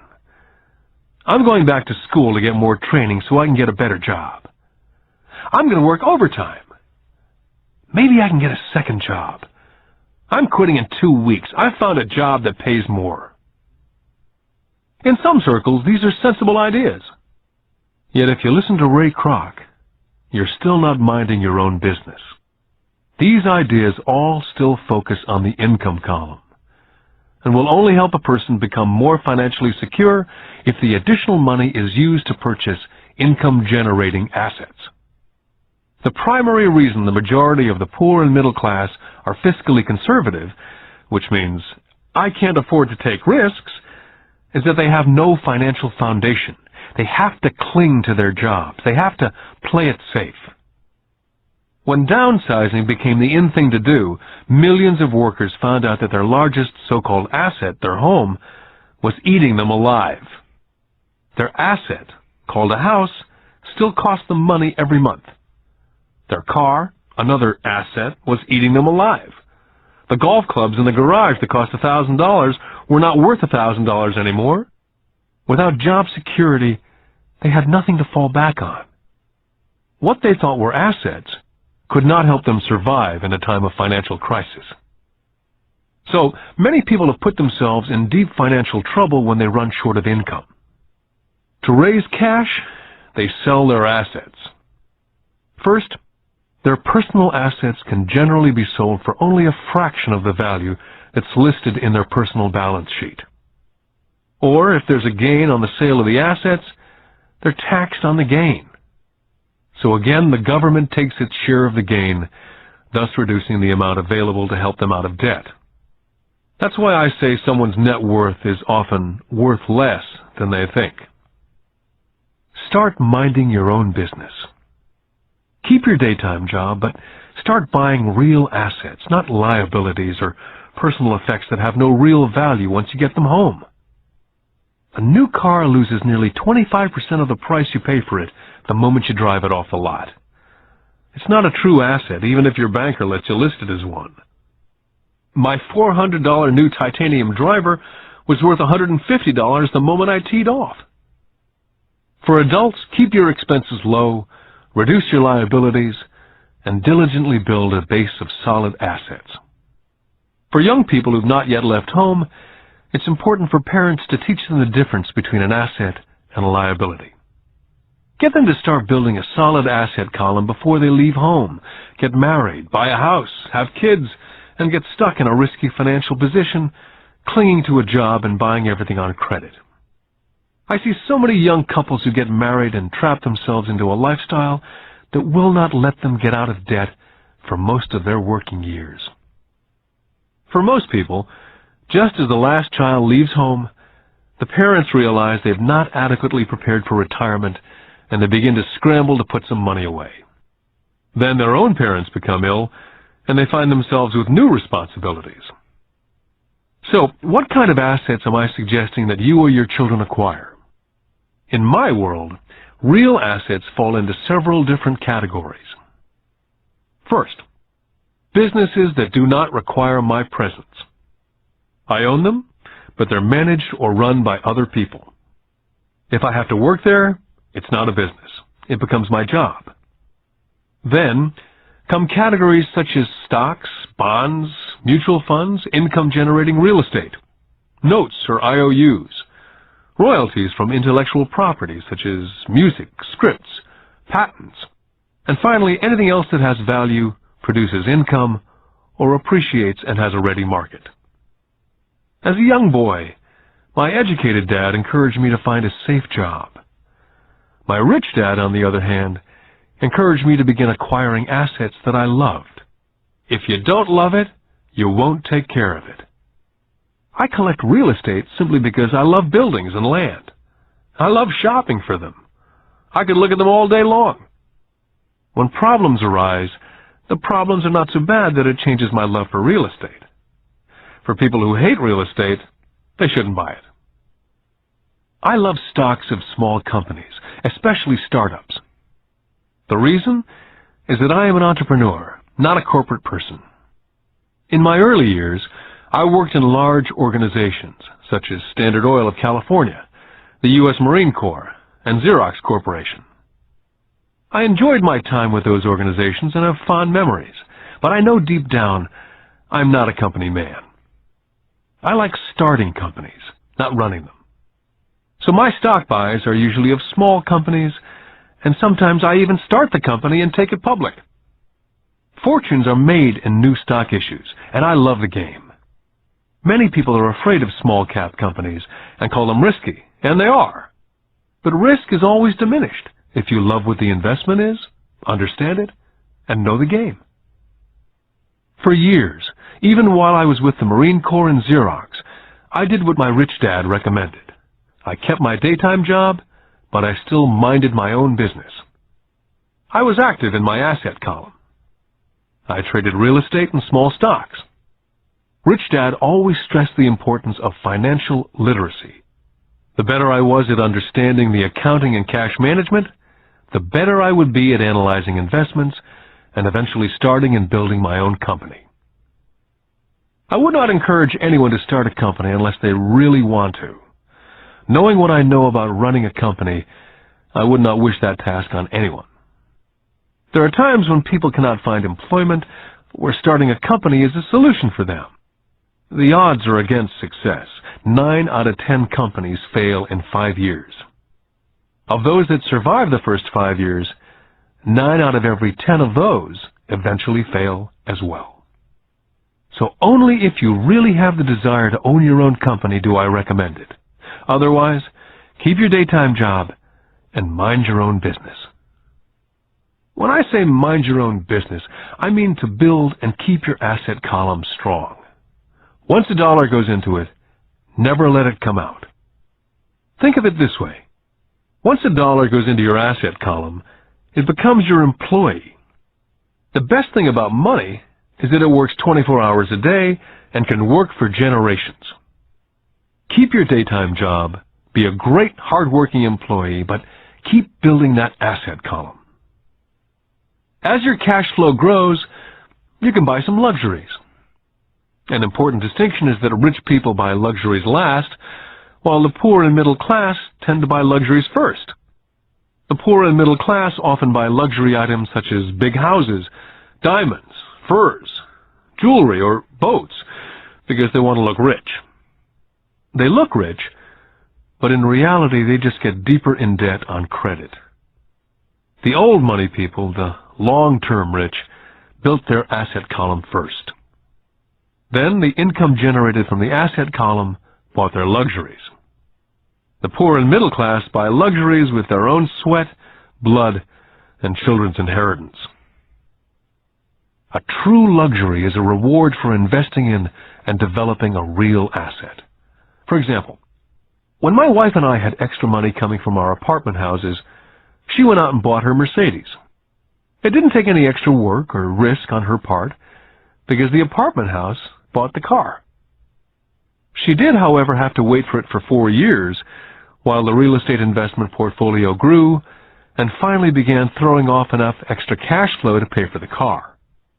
But the luxury, the Mercedes, was a true reward because she had proved she knew how to grow her asset column. That car now means a lot more to her than simply another pretty car. It means she used her financial intelligence to afford it. What most people do is they impulsively go out and buy a new car or some other luxury on credit.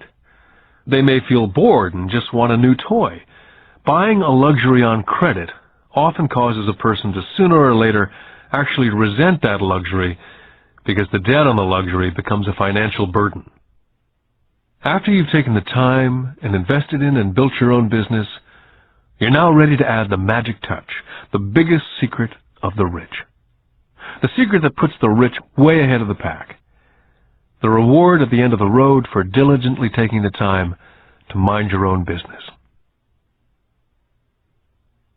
Lesson 4. The history of taxes and the power of corporations. I remember in school being told the story of Robin Hood and his merry men. My school teacher thought it was a wonderful story of a romantic hero, a Kevin Costner type, who robbed from the rich and gave to the poor. My rich dad did not see Robin Hood as a hero. He called Robin Hood a crook. Robin Hood may be long gone, but his followers live on. How often I still hear people say, "Why don't the rich pay for it?" Or, "The rich should pay more in taxes and give it to the poor." It's this idea of Robin Hood, or taking from the rich to give to the poor, that has caused the most pain for the poor and the middle class. The reason the middle class is so heavily taxed is because of the Robin Hood ideal. The real reality is that the rich are not taxed. It's the middle class who pays for the poor, especially the educated upper-income middle class. Again, to understand fully how things happen, we need to look at the historical perspective. We need to look at the history of taxes. Although my highly educated dad was an expert on the history of education, my rich dad fashioned himself as an expert on the history of taxes. Rich Dad explained to Mike and me that in England and America originally, there were no taxes. Occasionally, there were temporary taxes levied in order to pay for wars. The king or the president would put the word out, and ask everyone to chip in. Taxes were levied in Britain for the fight against Napoleon from 1799 to 1816. And in America, taxes were levied to pay for the Civil War from 1861 to 1865. In 1874, England made income tax a permanent levy on its citizens. In 1913, an income tax became permanent in the United States with the adoption of the 16th Amendment to the Constitution. What these historical dates fail to reveal is that both of these taxes were initially levied against only the rich. It was this point that Rich Dad wanted Mike and me to understand. He explained that the idea of taxes was made popular and accepted by the majority by telling the poor and the middle class that taxes were created only to punish the rich. This is how the masses voted for the law, and it became constitutionally legal. Although it was intended to punish the rich, in reality it wound up punishing the very people who voted for it, the poor and the middle class. Once government got a taste of money, the appetite grew, said Rich Dad. Your dad and I are exactly opposite. He's a government bureaucrat and I'm a capitalist. We get paid, and our success is measured on opposite behaviors. He gets paid to spend money and hire people. The more he spends and the more people he hires, the larger his organization becomes. In the government, the larger his organization, the more he's respected. On the other hand, within my organization, the fewer people I hire and the less money I spend, the more I'm respected by my investors. That's why I don't like government people. They have different objectives from most business people. As the government grows, more and more tax dollars will be needed to support it. As I said, the passage of taxes was only possible because the masses believed in the Robin Hood theory of economics, which was to take from the rich and give to everyone else. The problem was that the government's appetite for money was so great that taxes soon needed to be levied on the middle class, and from there it kept trickling down. The rich, on the other hand, saw an opportunity. They did not play by the same set of rules. As I've stated, the rich already knew about corporations, which became popular in the days of sailing ships. The rich created the corporation as a vehicle to limit their risk to the assets of each voyage. The rich put their money into a corporation to finance the voyage. The corporation would then hire a crew to sail to the New World to look for treasures. If the ship was lost, the crew lost their lives, but the loss to the rich would be limited only to the money they invested for that particular voyage. It's the knowledge of the power of the legal structure of the corporation that really gives the rich a vast advantage over the poor and the middle class. Having two fathers teaching me, one a socialist and the other a capitalist, I quickly began to realize that the philosophy of the capitalist made more financial sense to me. It seemed to me that the socialists ultimately penalized themselves due to their lack of financial education. No matter what the take from the rich crowd came up with, the rich always found a way to outsmart them. That is how taxes were eventually levied on the middle class. The rich outsmarted the intellectuals solely because they understood the power of money, a subject not taught in schools. How did the rich outsmart the intellectuals? Once the take from the rich tax was passed, cash started flowing into government coffers. Initially, people were happy. Money was handed out to government workers and the rich. It went to government workers in the form of jobs and pensions. It went to the rich via their factories receiving government contracts. The government became a large pool of money, but the problem was the fiscal management of that money. There really is no recirculation. In other words, the government policy, if you were a government bureaucrat, was to avoid having excess money.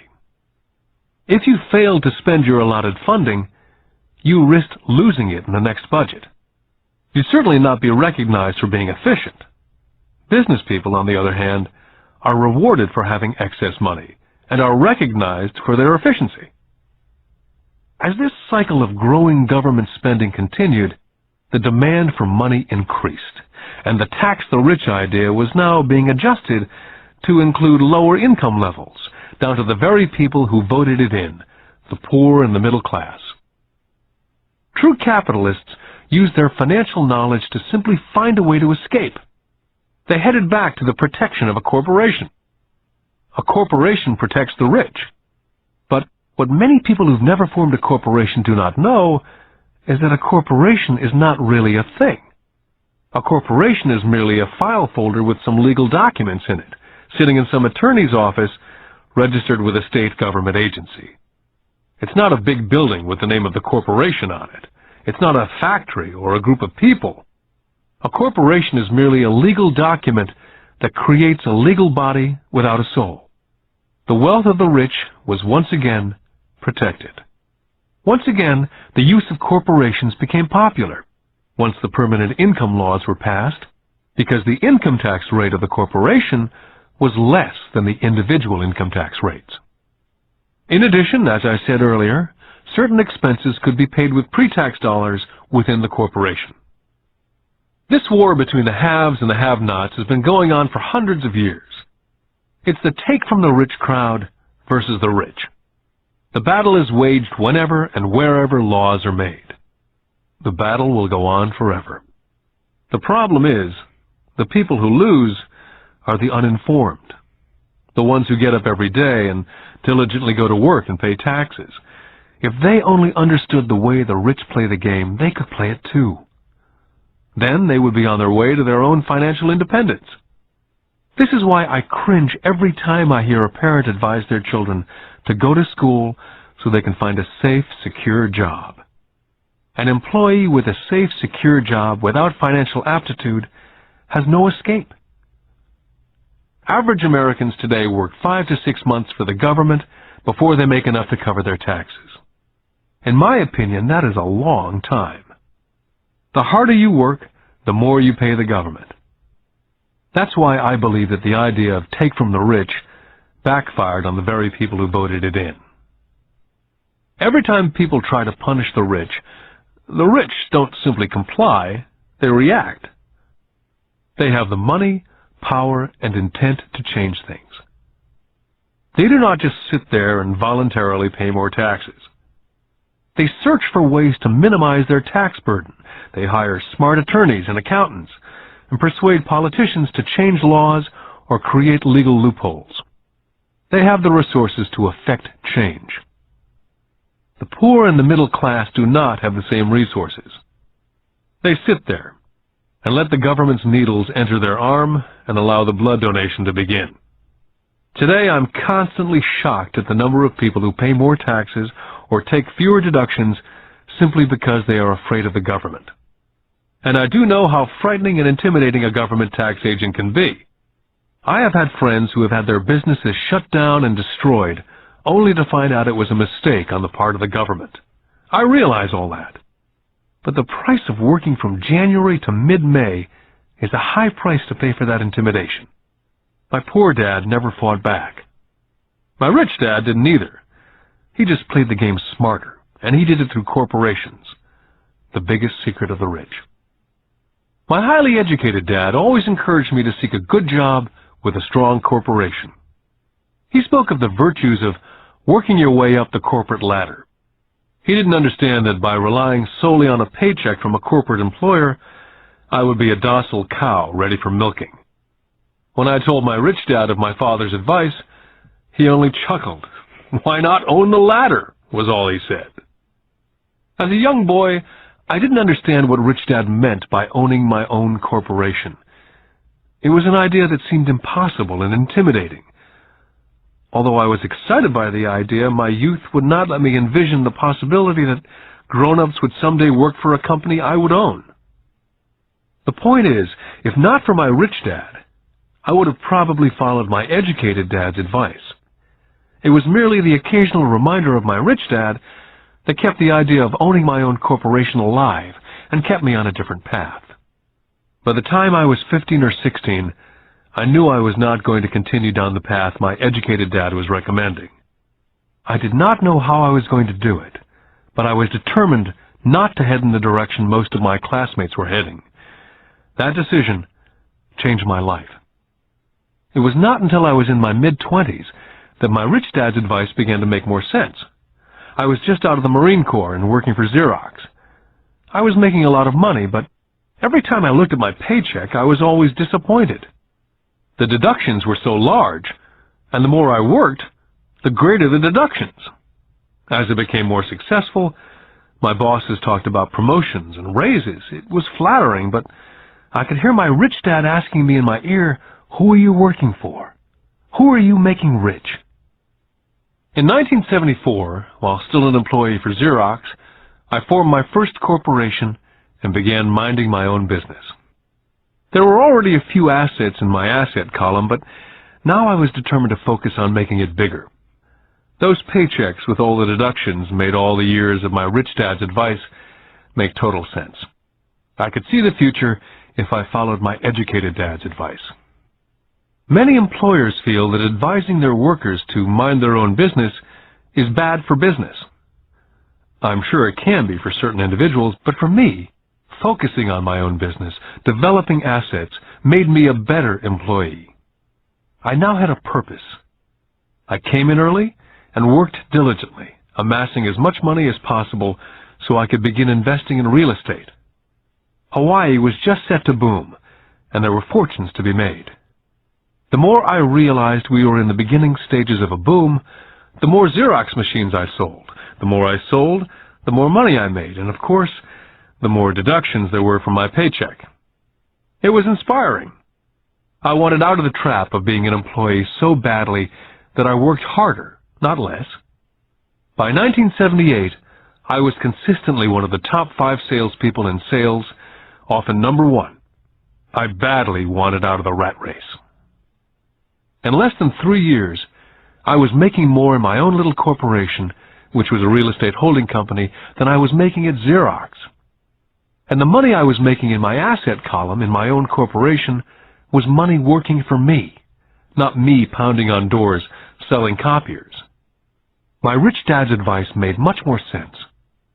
Soon the cash flow from my properties was so strong that my company bought me my first Porsche. My fellow Xerox salespeople thought I was spending my commissions. I wasn't. I was investing my commissions in assets. My money was working hard to make more money. Each dollar in my asset column was a great employee, working hard to make more employees and buy the boss a new Porsche with before-tax dollars. I began to work harder for Xerox. The plan was working, and my Porsche was the proof. By using the lessons I learned from my rich dad, I was able to get out of the proverbial rat race of being an employee at an early age. It was made possible because of the strong financial knowledge I'd acquired through these lessons. Without this financial knowledge, which I call my financial IQ, my road to financial independence would have been much more difficult. I now teach others through financial seminars in the hope that I may share my knowledge with them. Whenever I do my talks, I remind people that financial IQ is made up of knowledge from 4 broad areas of expertise. The first area is accounting, what I call financial literacy, a vital skill if you want to build an empire. The more money you're responsible for, the more accuracy is required, or the house comes tumbling down. This is the left brain side, or the details. Financial literacy is the ability to read and understand financial statements. This ability allows you to identify the strengths and weaknesses of any business. The second is investing, what I call the science of money-making money. This involves strategies and formulas. This is the right brain side, or the creative side. Next, you must obtain expertise in understanding markets, the science of supply and demand. There's a need to know the technical aspects of the market, which is emotion-driven. The Tickle Me Elmo doll during Christmas 1996 is a case of technical or emotion-driven market. The other market factor is the fundamental or the economic sense of an investment.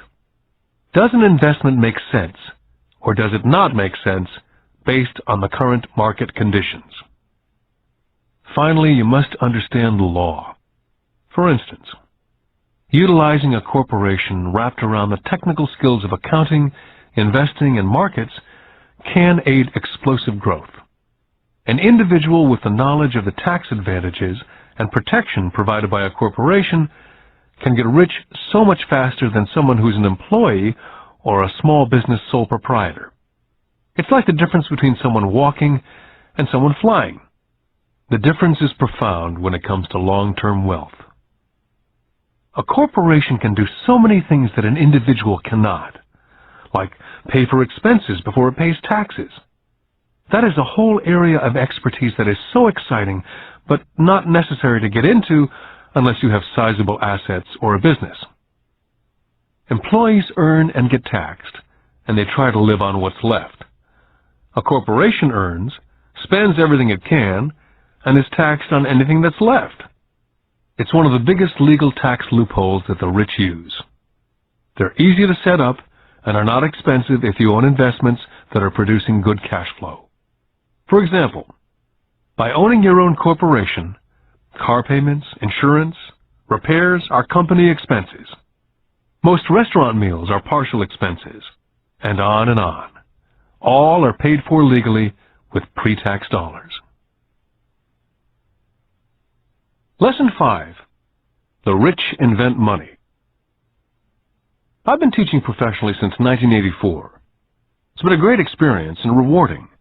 It's also a disturbing profession, for I've taught thousands of individuals, and I see one thing in common in all of us, myself included. We all have tremendous potential, and we are all blessed with gifts. Yet the one thing that holds all of us back is some degree of self-doubt. It's not so much the lack of technical information that holds us back, but more the lack of self-confidence. Some are more affected than others.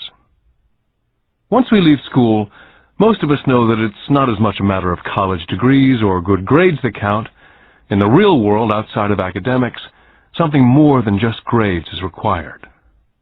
I've heard it called guts, chutzpah, balls, audacity, bravado, cunning, daring, tenacity, and brilliance. This factor, whatever it's labeled, ultimately decides one's future much more than school grades. Inside each of us is one of these brave, brilliant, and daring characters. There's also the flip side of that character. People who could get down on their knees and beg if necessary. After a year in Vietnam as a Marine Corps pilot, I intimately got to know both of those characters inside of me. One is not better than the other. Yet as a teacher, I recognized that it was excessive fear and self-doubt that were the greatest detractors of personal genius. It broke my heart to see students know the answers, yet lack the courage to act on the answer. Often in the real world, it's not the smart that get ahead, but the bold. In my personal experience, your financial genius requires both technical knowledge as well as courage. If fear is too strong, the genius is suppressed. In my classes, I strongly urge students to learn to take risks, to be bold, to let their genius convert that fear into power and brilliance. It works for some and just terrifies others. I've come to realize that for most people, when it comes to the subject of money, they would rather play it safe. I've had to field questions such as, why take risks? Why should I bother developing my financial IQ? Why should I become financially literate? And I answer, just to have more options. There are huge changes up ahead. There will be 100 people like Bill Gates, and hugely successful companies like Microsoft created every year, all over the world. And there also will be many more bankruptcies, layoffs, and downsizing. So why bother developing your financial IQ? Because if you do, you will prosper greatly. And if you don't, this period of time will be a frightening one. Land was wealth 300 years ago. So the person who owned the land owned the wealth. Then it was factories and production. And America rose to dominance. The industrialist owned the wealth. Today, it's information. And the person who has the most timely information owns the wealth. The problem is, information flies all around the world at the speed of light. The new wealth cannot be contained by boundaries and borders as lands and factories were. The changes will be faster and more dramatic.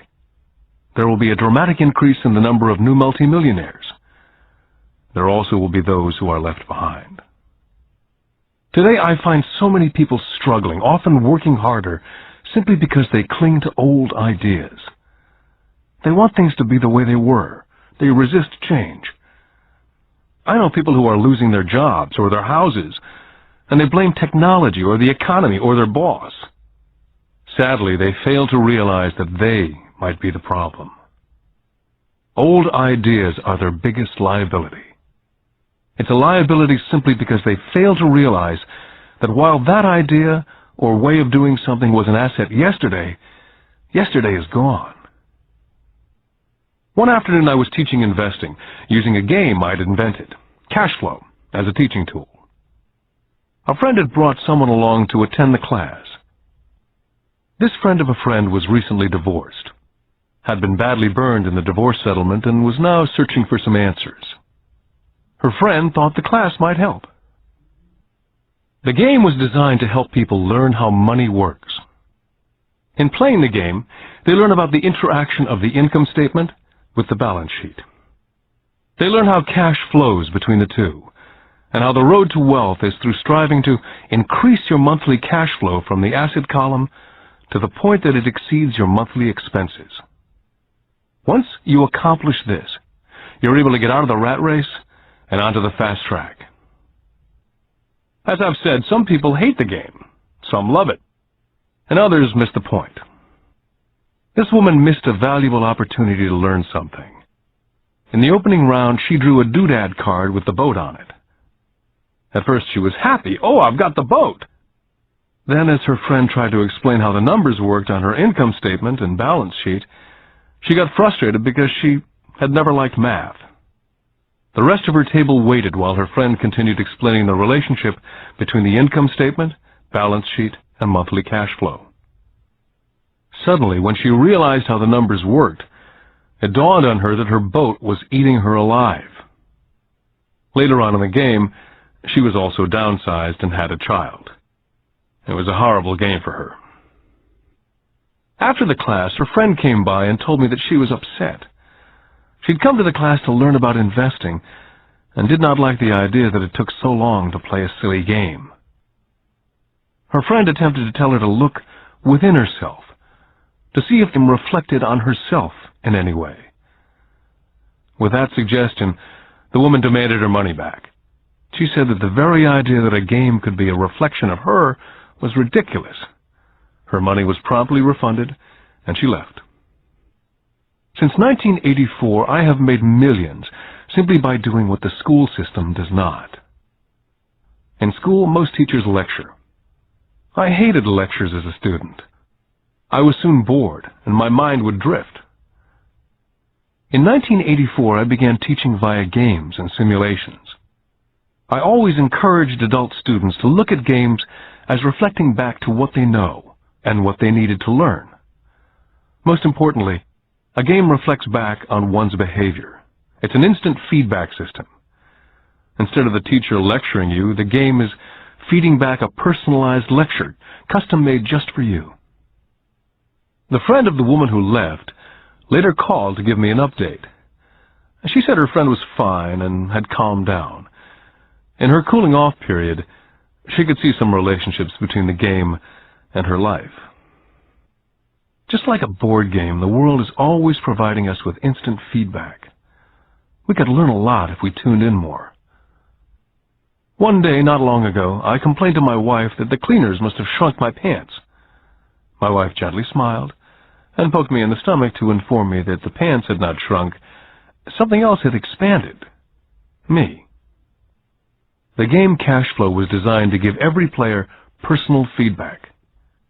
The purpose is to give you options. If you draw the boat card and it puts you into debt, the question is, now what can you do? How many different financial options can you come up with? That's the purpose of the game. To teach players to think and create new and various financial options. I've watched this game played by more than 1,000 people. The people who get out of the rat race in the game the quickest are the people who understand numbers and have creative financial minds. They recognize different financial options. People who take the longest are people who aren't familiar with numbers and often do not understand the power of investing. Rich people are often creative and take calculated risks. There have been people playing cash flow who gain lots of money in the game, but they don't know what to do with it. Most of them have not been financially successful in real life either. Everyone else seems to be getting ahead of them, even though they have money. And that's true in real life. There are a lot of people who have a lot of money and do not get ahead financially. Limiting your options is the same as hanging on to old ideas. I have a friend from high school who now works at 3 jobs. 20 years ago, he was the richest of all my classmates. When the local sugar plantation closed, the company he worked for went down with the plantation. In his mind, he had but one option, and that was the old option: work hard. The problem was, he couldn't find an equivalent job that recognized his seniority in the old company. As a result, he's overqualified for the jobs he currently has, so his salary is lower. He now works 3 jobs to earn enough to survive. I've watched people playing cash flow complaining that the right opportunity cards are not coming their way, so they sit there. I know people who do that in real life. They wait for the right opportunity. I've watched people get the right opportunity card and then not have enough money. Then they complain they would have gotten out of the rat race if they'd had more money. So they sit there. I know people in real life who do that also. They see all the great deals, but they have no money. And I have people pull a great opportunity card, read it out loud, and have no idea that it's a great opportunity. They have the money, the time is right, they have the card, but they can't see the opportunity staring at them. They fail to see how it fits into their financial plan for escaping the rat race. And I know more people like that than all the others combined. Most people have an opportunity of a lifetime flash right in front of them, and they fail to see it. A year later, they find out about it after everyone else got rich. Financial intelligence is simply having more options. If the opportunities aren't coming your way, what else can you do to improve your financial position? If an opportunity lands in your lap and you have no money and the bank won't talk to you, what else can you do to get the opportunity to work in your favor? If your hunch is wrong and what you've been counting on doesn't happen, how can you turn a lemon into millions? That is financial intelligence. It's not so much what happens, but how many different financial solutions you can think of to turn a lemon into millions. It's how creative you are in solving financial problems. Most people only know one solution: work hard, save, and borrow. So why would you want to increase your financial intelligence? Because you want to be the kind of person who creates your own luck. You can take whatever happens and make it better. Few people realize that luck is created, just as money is. And if you want to be luckier and create money instead of working hard, then your financial intelligence is important. If you're the kind of person who's waiting for the right thing to happen, you might wait for a long time. It's like waiting for all the traffic lights to be green for 5 miles before starting the trip. As young boys, Mike and I were constantly told by my rich dad that money is not real. Rich Dad occasionally reminded us of how close we came to the secret of money on that first day we got together and began making money out of plaster of Paris. The poor and middle class work for money, he would say. The rich make money. The more real you think money is, the harder you will work for it. If you can grasp the idea that money is not real, you will grow richer faster. What is it? Was a question Mike and I often came back with. What is money if it's not real? What we agree it is, was all Rich Dad would say. The single most powerful asset we all have is our mind. If it's trained well, it can create enormous wealth in what seems to be an instant. I'll give you a simple example of creating money. In the early 1990s, the economy of Phoenix was horrible. I was watching the TV show Good Morning America when a financial planner came on and began forecasting doom and gloom. His advice was to save money. Put $100 away every month, he said, and in 40 years you will be a multimillionaire. Well, putting money away every month is a sound idea. It is one option, the option most people subscribe to. The problem is this. It blinds the person from what's really going on. They miss major opportunities for much more significant growth of their money.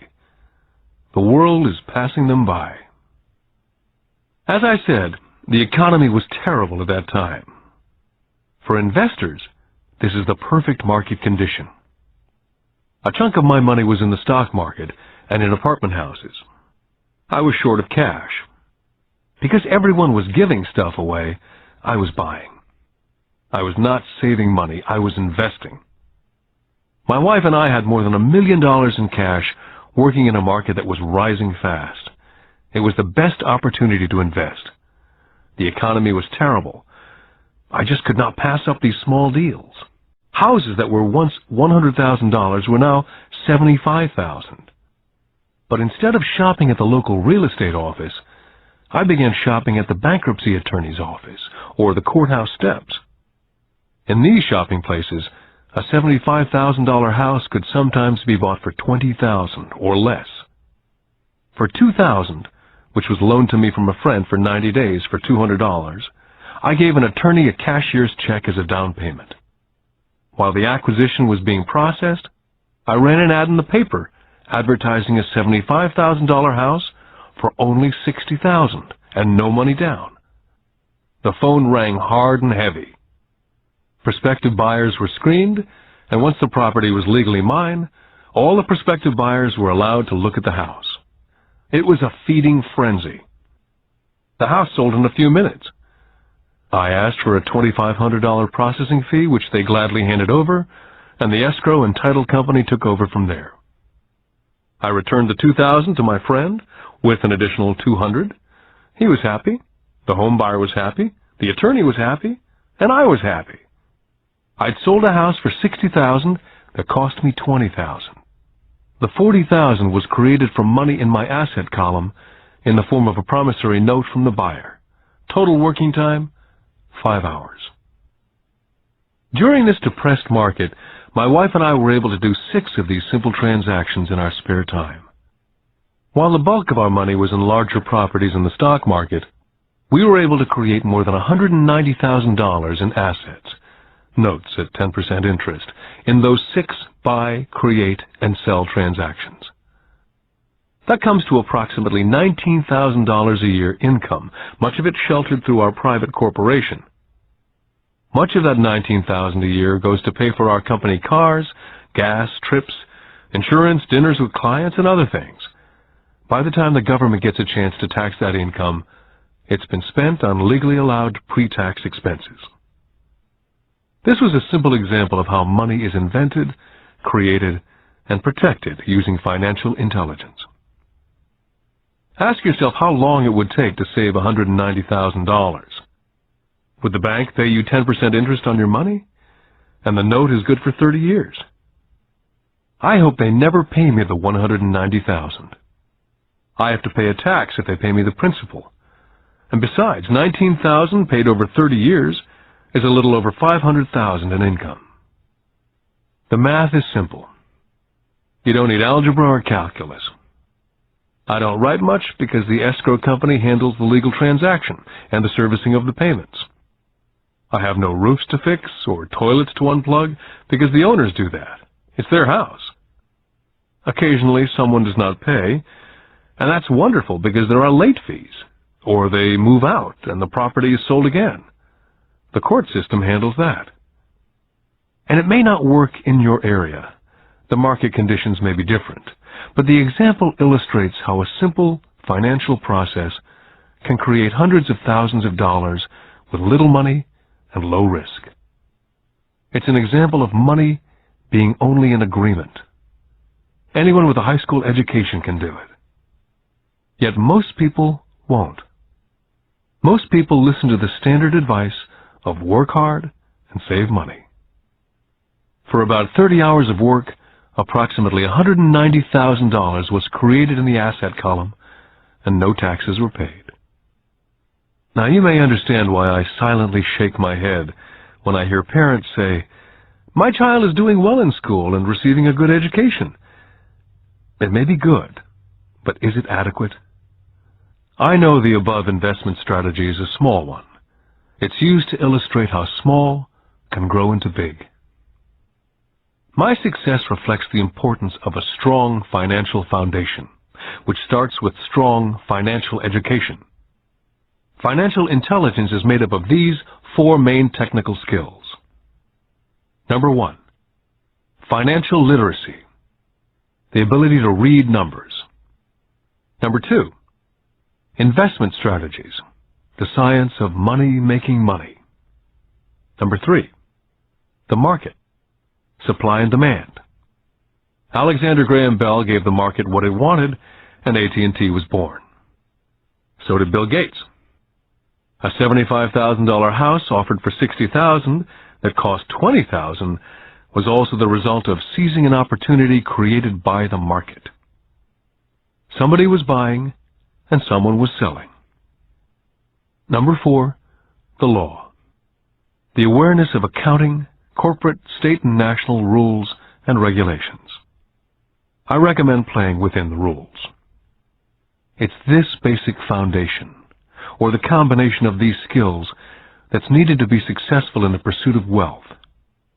Whether it be through the buying of small homes, large apartments, companies, stocks, bonds, mutual funds, precious metals, baseball cards, or the like.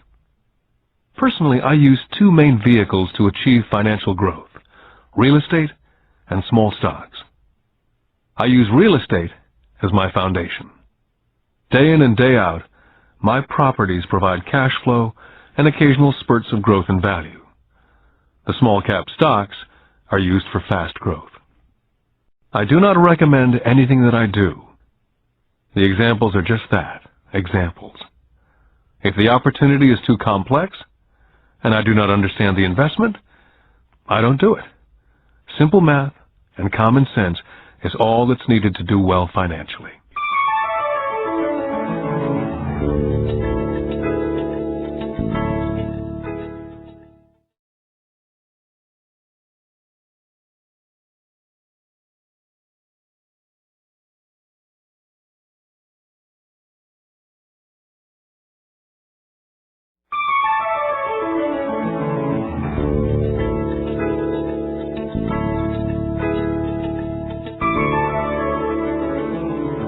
Lesson 6. Work to learn. Don't work for money. In 1995, I granted an interview with a newspaper in Singapore. The young female reporter was on time, and the interview got underway immediately. We sat in the lobby of a luxurious hotel, sipping coffee and discussing the purpose of my visit to Singapore. I was to share the platform with Zig Ziglar. He was speaking on motivation, and I was speaking on the secrets of the rich. "Someday I'd like to be a best-selling author like you," she said. I'd seen some of the articles she'd written for the paper, and I was impressed. She had a tough, clear style of writing.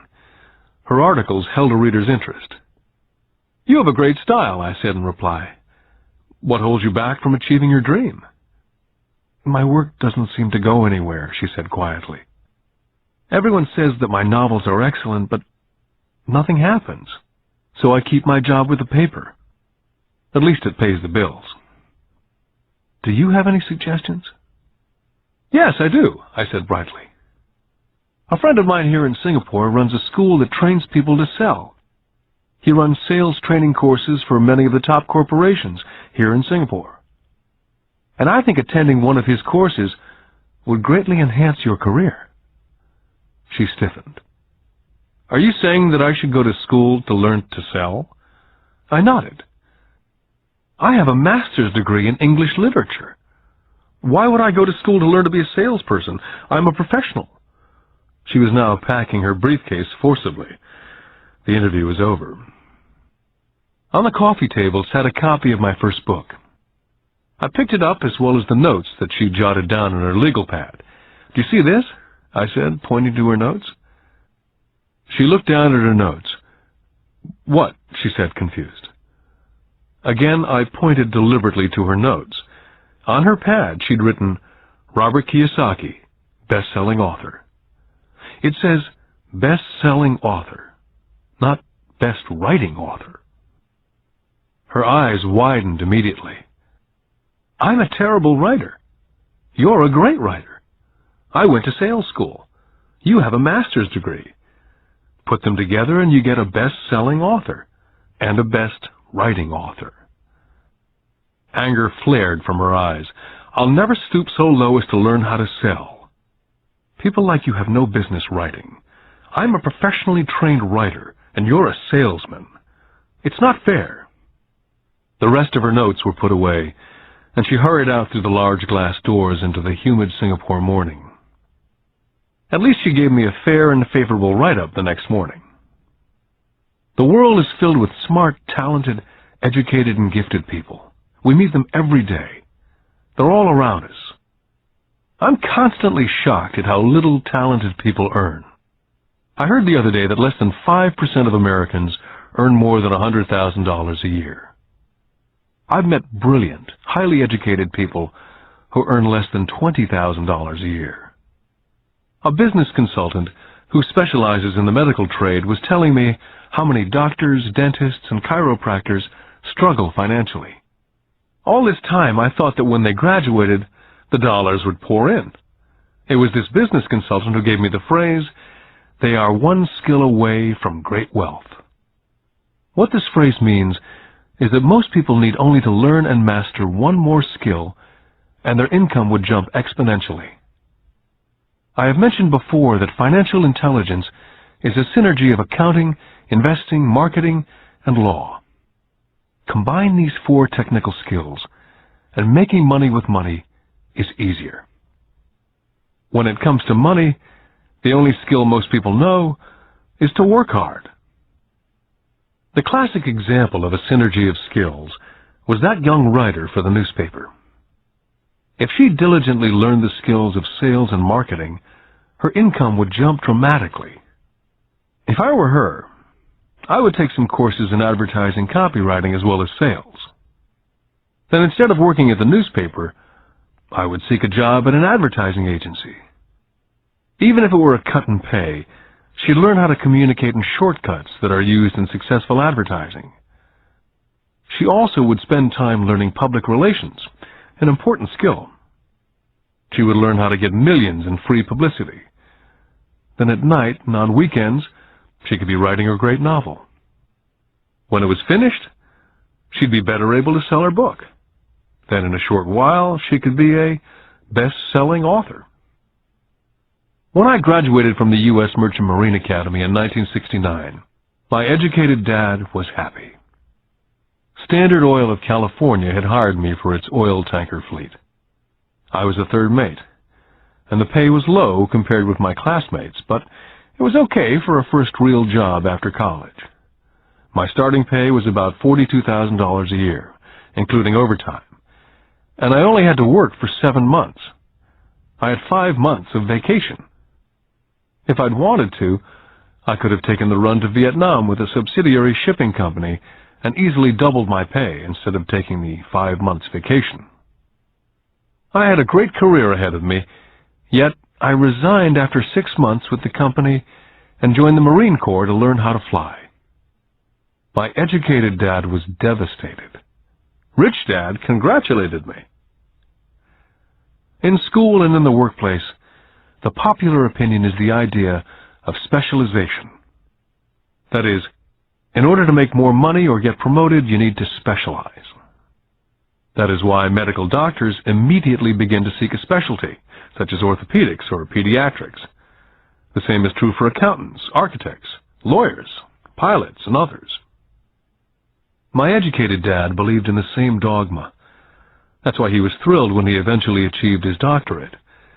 He often admitted that schools reward people who study more and more about less and less. Rich Dad encouraged me to do exactly the opposite. You want to know a little about a lot, was his suggestion. That's why for years I worked in different areas of his companies. For a while I worked in his accounting department. Although I would probably never have been an accountant, he wanted me to learn via osmosis. Rich Dad knew I would pick up jargon and a sense of what's important and what's not. I also worked as a busboy and construction worker, as well as in sales, reservations, and marketing. He was grooming Mike and me. That's why he insisted we sit in on the meetings with his bankers, lawyers, accountants, and brokers. He wanted us to know a little about every aspect of his empire. Educated Dad thought I went to school to learn to be a ship's officer. Rich Dad knew that I went to school to study international trade. So as a student, I made cargo runs navigating large freighters, oil tankers, and passenger ships to the Far East and the South Pacific. Rich Dad emphasized that I stay in the Pacific instead of taking ships to Europe, because he knew that the emerging nations were in Asia, not Europe. While most of my classmates, including Mike, were partying at their fraternity houses, I was studying trade, people, business styles and cultures in Japan, Taiwan, Thailand, Singapore, Hong Kong, Vietnam, Korea, Tahiti, Samoa, and the Philippines. I also was partying, but it was not in any frat house. I grew up rapidly. Educated Dad could not understand why I decided to quit and join the Marine Corps. I told him I wanted to learn to fly, but really I wanted to learn to lead troops. Rich Dad explained to me that the hardest part of running a company is managing people. He'd spent 3 years in the Army. My educated dad was draft exempt. Rich Dad told me of the value of learning to lead men into dangerous situations. Leadership is what you need to learn next, he said. If you're not a good leader, you'll get shot in the back, just like they do in business. Returning from Vietnam in 1973, I resigned my commission, even though I loved flying. I found a job with Xerox Corporation. I joined it for one reason, and it was not for the benefits. I was a shy person, and the thought of selling was the most frightening subject in the world. Xerox is one of the best sales training programs in America. Rich Dad was proud of me. My educated dad was ashamed. Being an intellectual, he thought that salespeople were below him. I worked with Xerox for 4 years, until I overcame my fear of knocking on doors and being rejected. Once I could consistently be in the top 5 in sales, I again resigned and moved on, leaving behind another great career with an excellent company. In 1977, I formed my first company. Rich Dad had groomed Mike and me to take over companies, so I now had to learn to form them and put them together. My first product, the nylon and Velcro wallet, was manufactured in the Far East and shipped to a warehouse in New York, near where I had gone to school. My formal education was complete, and it was time to test my wings. If I failed, I went broke. Rich Dad thought it best to go broke before 30. You still have time to recover, was his advice. On the eve of my 30th birthday, my first shipment left Korea for New York. Today I still do business internationally, and as my rich dad encouraged me to do, I keep seeking the emerging nations. Today my investment company invests in South America, Asia, Norway, and Russia. There's an old cliche that goes, job is an acronym for just over broke. And unfortunately, I would say that the saying applies to millions of people. Because school does not think financial intelligence is an intelligence, most workers live within their means. They work and they pay bills. There's another horrible management theory that goes, workers work hard enough to not be fired, and owners pay just enough so that workers won't quit. And if you look at the pay scales of most companies, Again, I would say there is a degree of truth in that statement. The net result is that most workers never get ahead. They do what they've been taught to do. Get a secure job. Most workers focus on working for pay and benefits that reward them in the short term, but is often disastrous in the long run. Instead, I recommend to young people to seek work for what they will learn more than what they will earn. Look down the road at what skills they want to acquire before choosing a specific profession, and before getting trapped in the rat race. When I speak to adults who want to earn more money, I always recommend the same thing. I suggest taking a long view of their life. Instead of simply working for the money and security, which I admit are important, I suggest they take a second job that will teach them a second skill. Often I recommend joining a network marketing company, also called multi-level marketing, if they want to learn sales skills.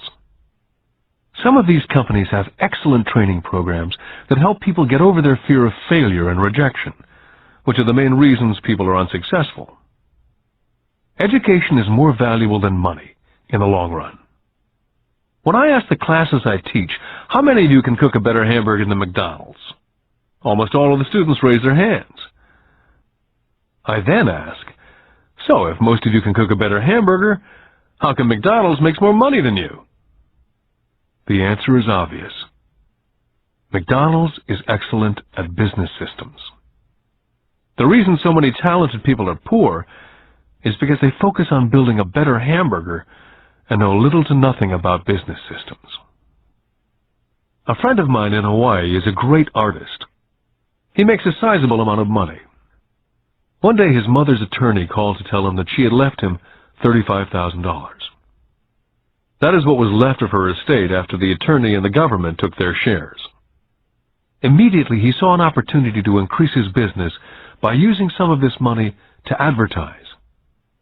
2 months later, his first 4-color full-page ad appeared in an expensive magazine that targeted the very rich. The ad ran for 3 months.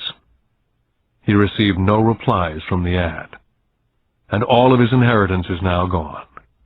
He now wants to sue the magazine for misrepresentation. This is a common case of someone who can build a beautiful hamburger but knows little about business.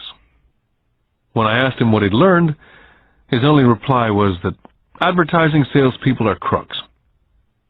I then asked him if he'd be willing to take a course in sales and a course in direct marketing.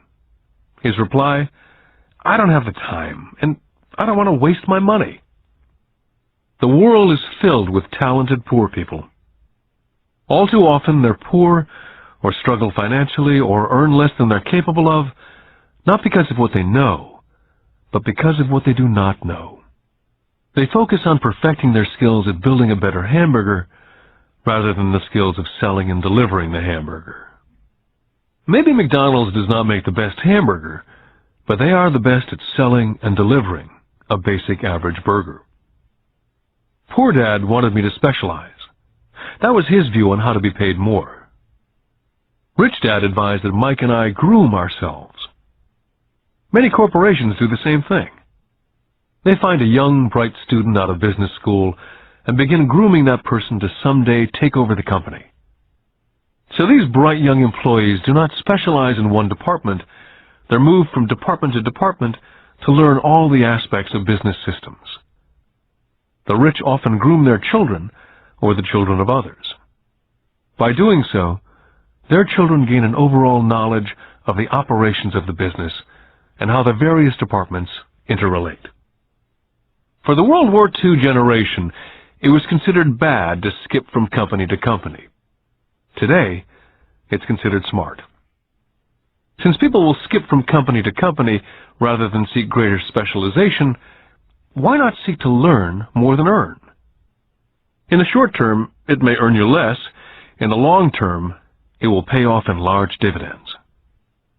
The main management skills needed for success are the management of cash flow, the management of systems, including yourself and time with family, and the management of people. The most important specialized skills are sales and understanding marketing.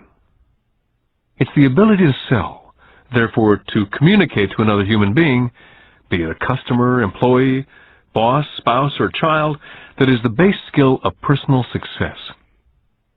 It is communication skills such as writing, speaking, and negotiating that are crucial to a life of success. It's a skill that I work on constantly, attending courses or buying educational tapes to expand my knowledge. Rich Dad encouraged Mike and me to know a little about a lot. He encouraged us to work with people smarter than we were, and to bring smart people together to work as a team. Today it would be called a synergy of professional specialties. Today I meet ex-school teachers earning hundreds of thousands of dollars a year. They earn that much because they have specialized skills in their field, as well as other skills. They can teach as well as sell and market. I know of no other skills to be more important than selling as well as marketing. The skills of selling and marketing are difficult for most people, primarily due to their fear of rejection. The better you are at communicating, negotiating, and handling your fear of rejection, the easier life is. Just as I advise that newspaper writer who wanted to become a best-selling author, I advise anyone else today. Being technically specialized has its strengths as well as its weaknesses. I have friends who are geniuses, but they cannot communicate effectively with other human beings. And as a result, their earnings are pitiful. I advise them to just spend a year learning to sell. And even if they earn nothing, their communication skills will improve. And that is priceless. Getting started. I wish I could say acquiring wealth was easy for me, but it wasn't. So in response to the question, how do I start, I offer the thought process I go through on a day-by-day basis. It really is easy to find great deals. I promise you that. It's just like riding a bike. After a little wobbling, it's a piece of cake. But when it comes to money, it's the determination to get through the wobbling that's a personal thing. To find million-dollar deals of a lifetime requires us to call on our financial genius. I believe that each of us has a financial genius within us. The problem is, our financial genius lies asleep, waiting to be called upon. It lies asleep because our culture has educated us into believing that the love of money is the root of all evil. It's encouraged us to learn a profession so we can work for money, but failed to teach us how to have money work for us. It taught us not to worry about our financial future. Our company or the government would take care of us when our working days are over. However, it's our children, educated in the same school system, who will end up paying for it. The message is still to work hard, earn money, and spend it. And when we run short, we can always borrow more. Unfortunately, 90% of the Western world subscribes to the above dogma simply because it's easier to find a job and work for money.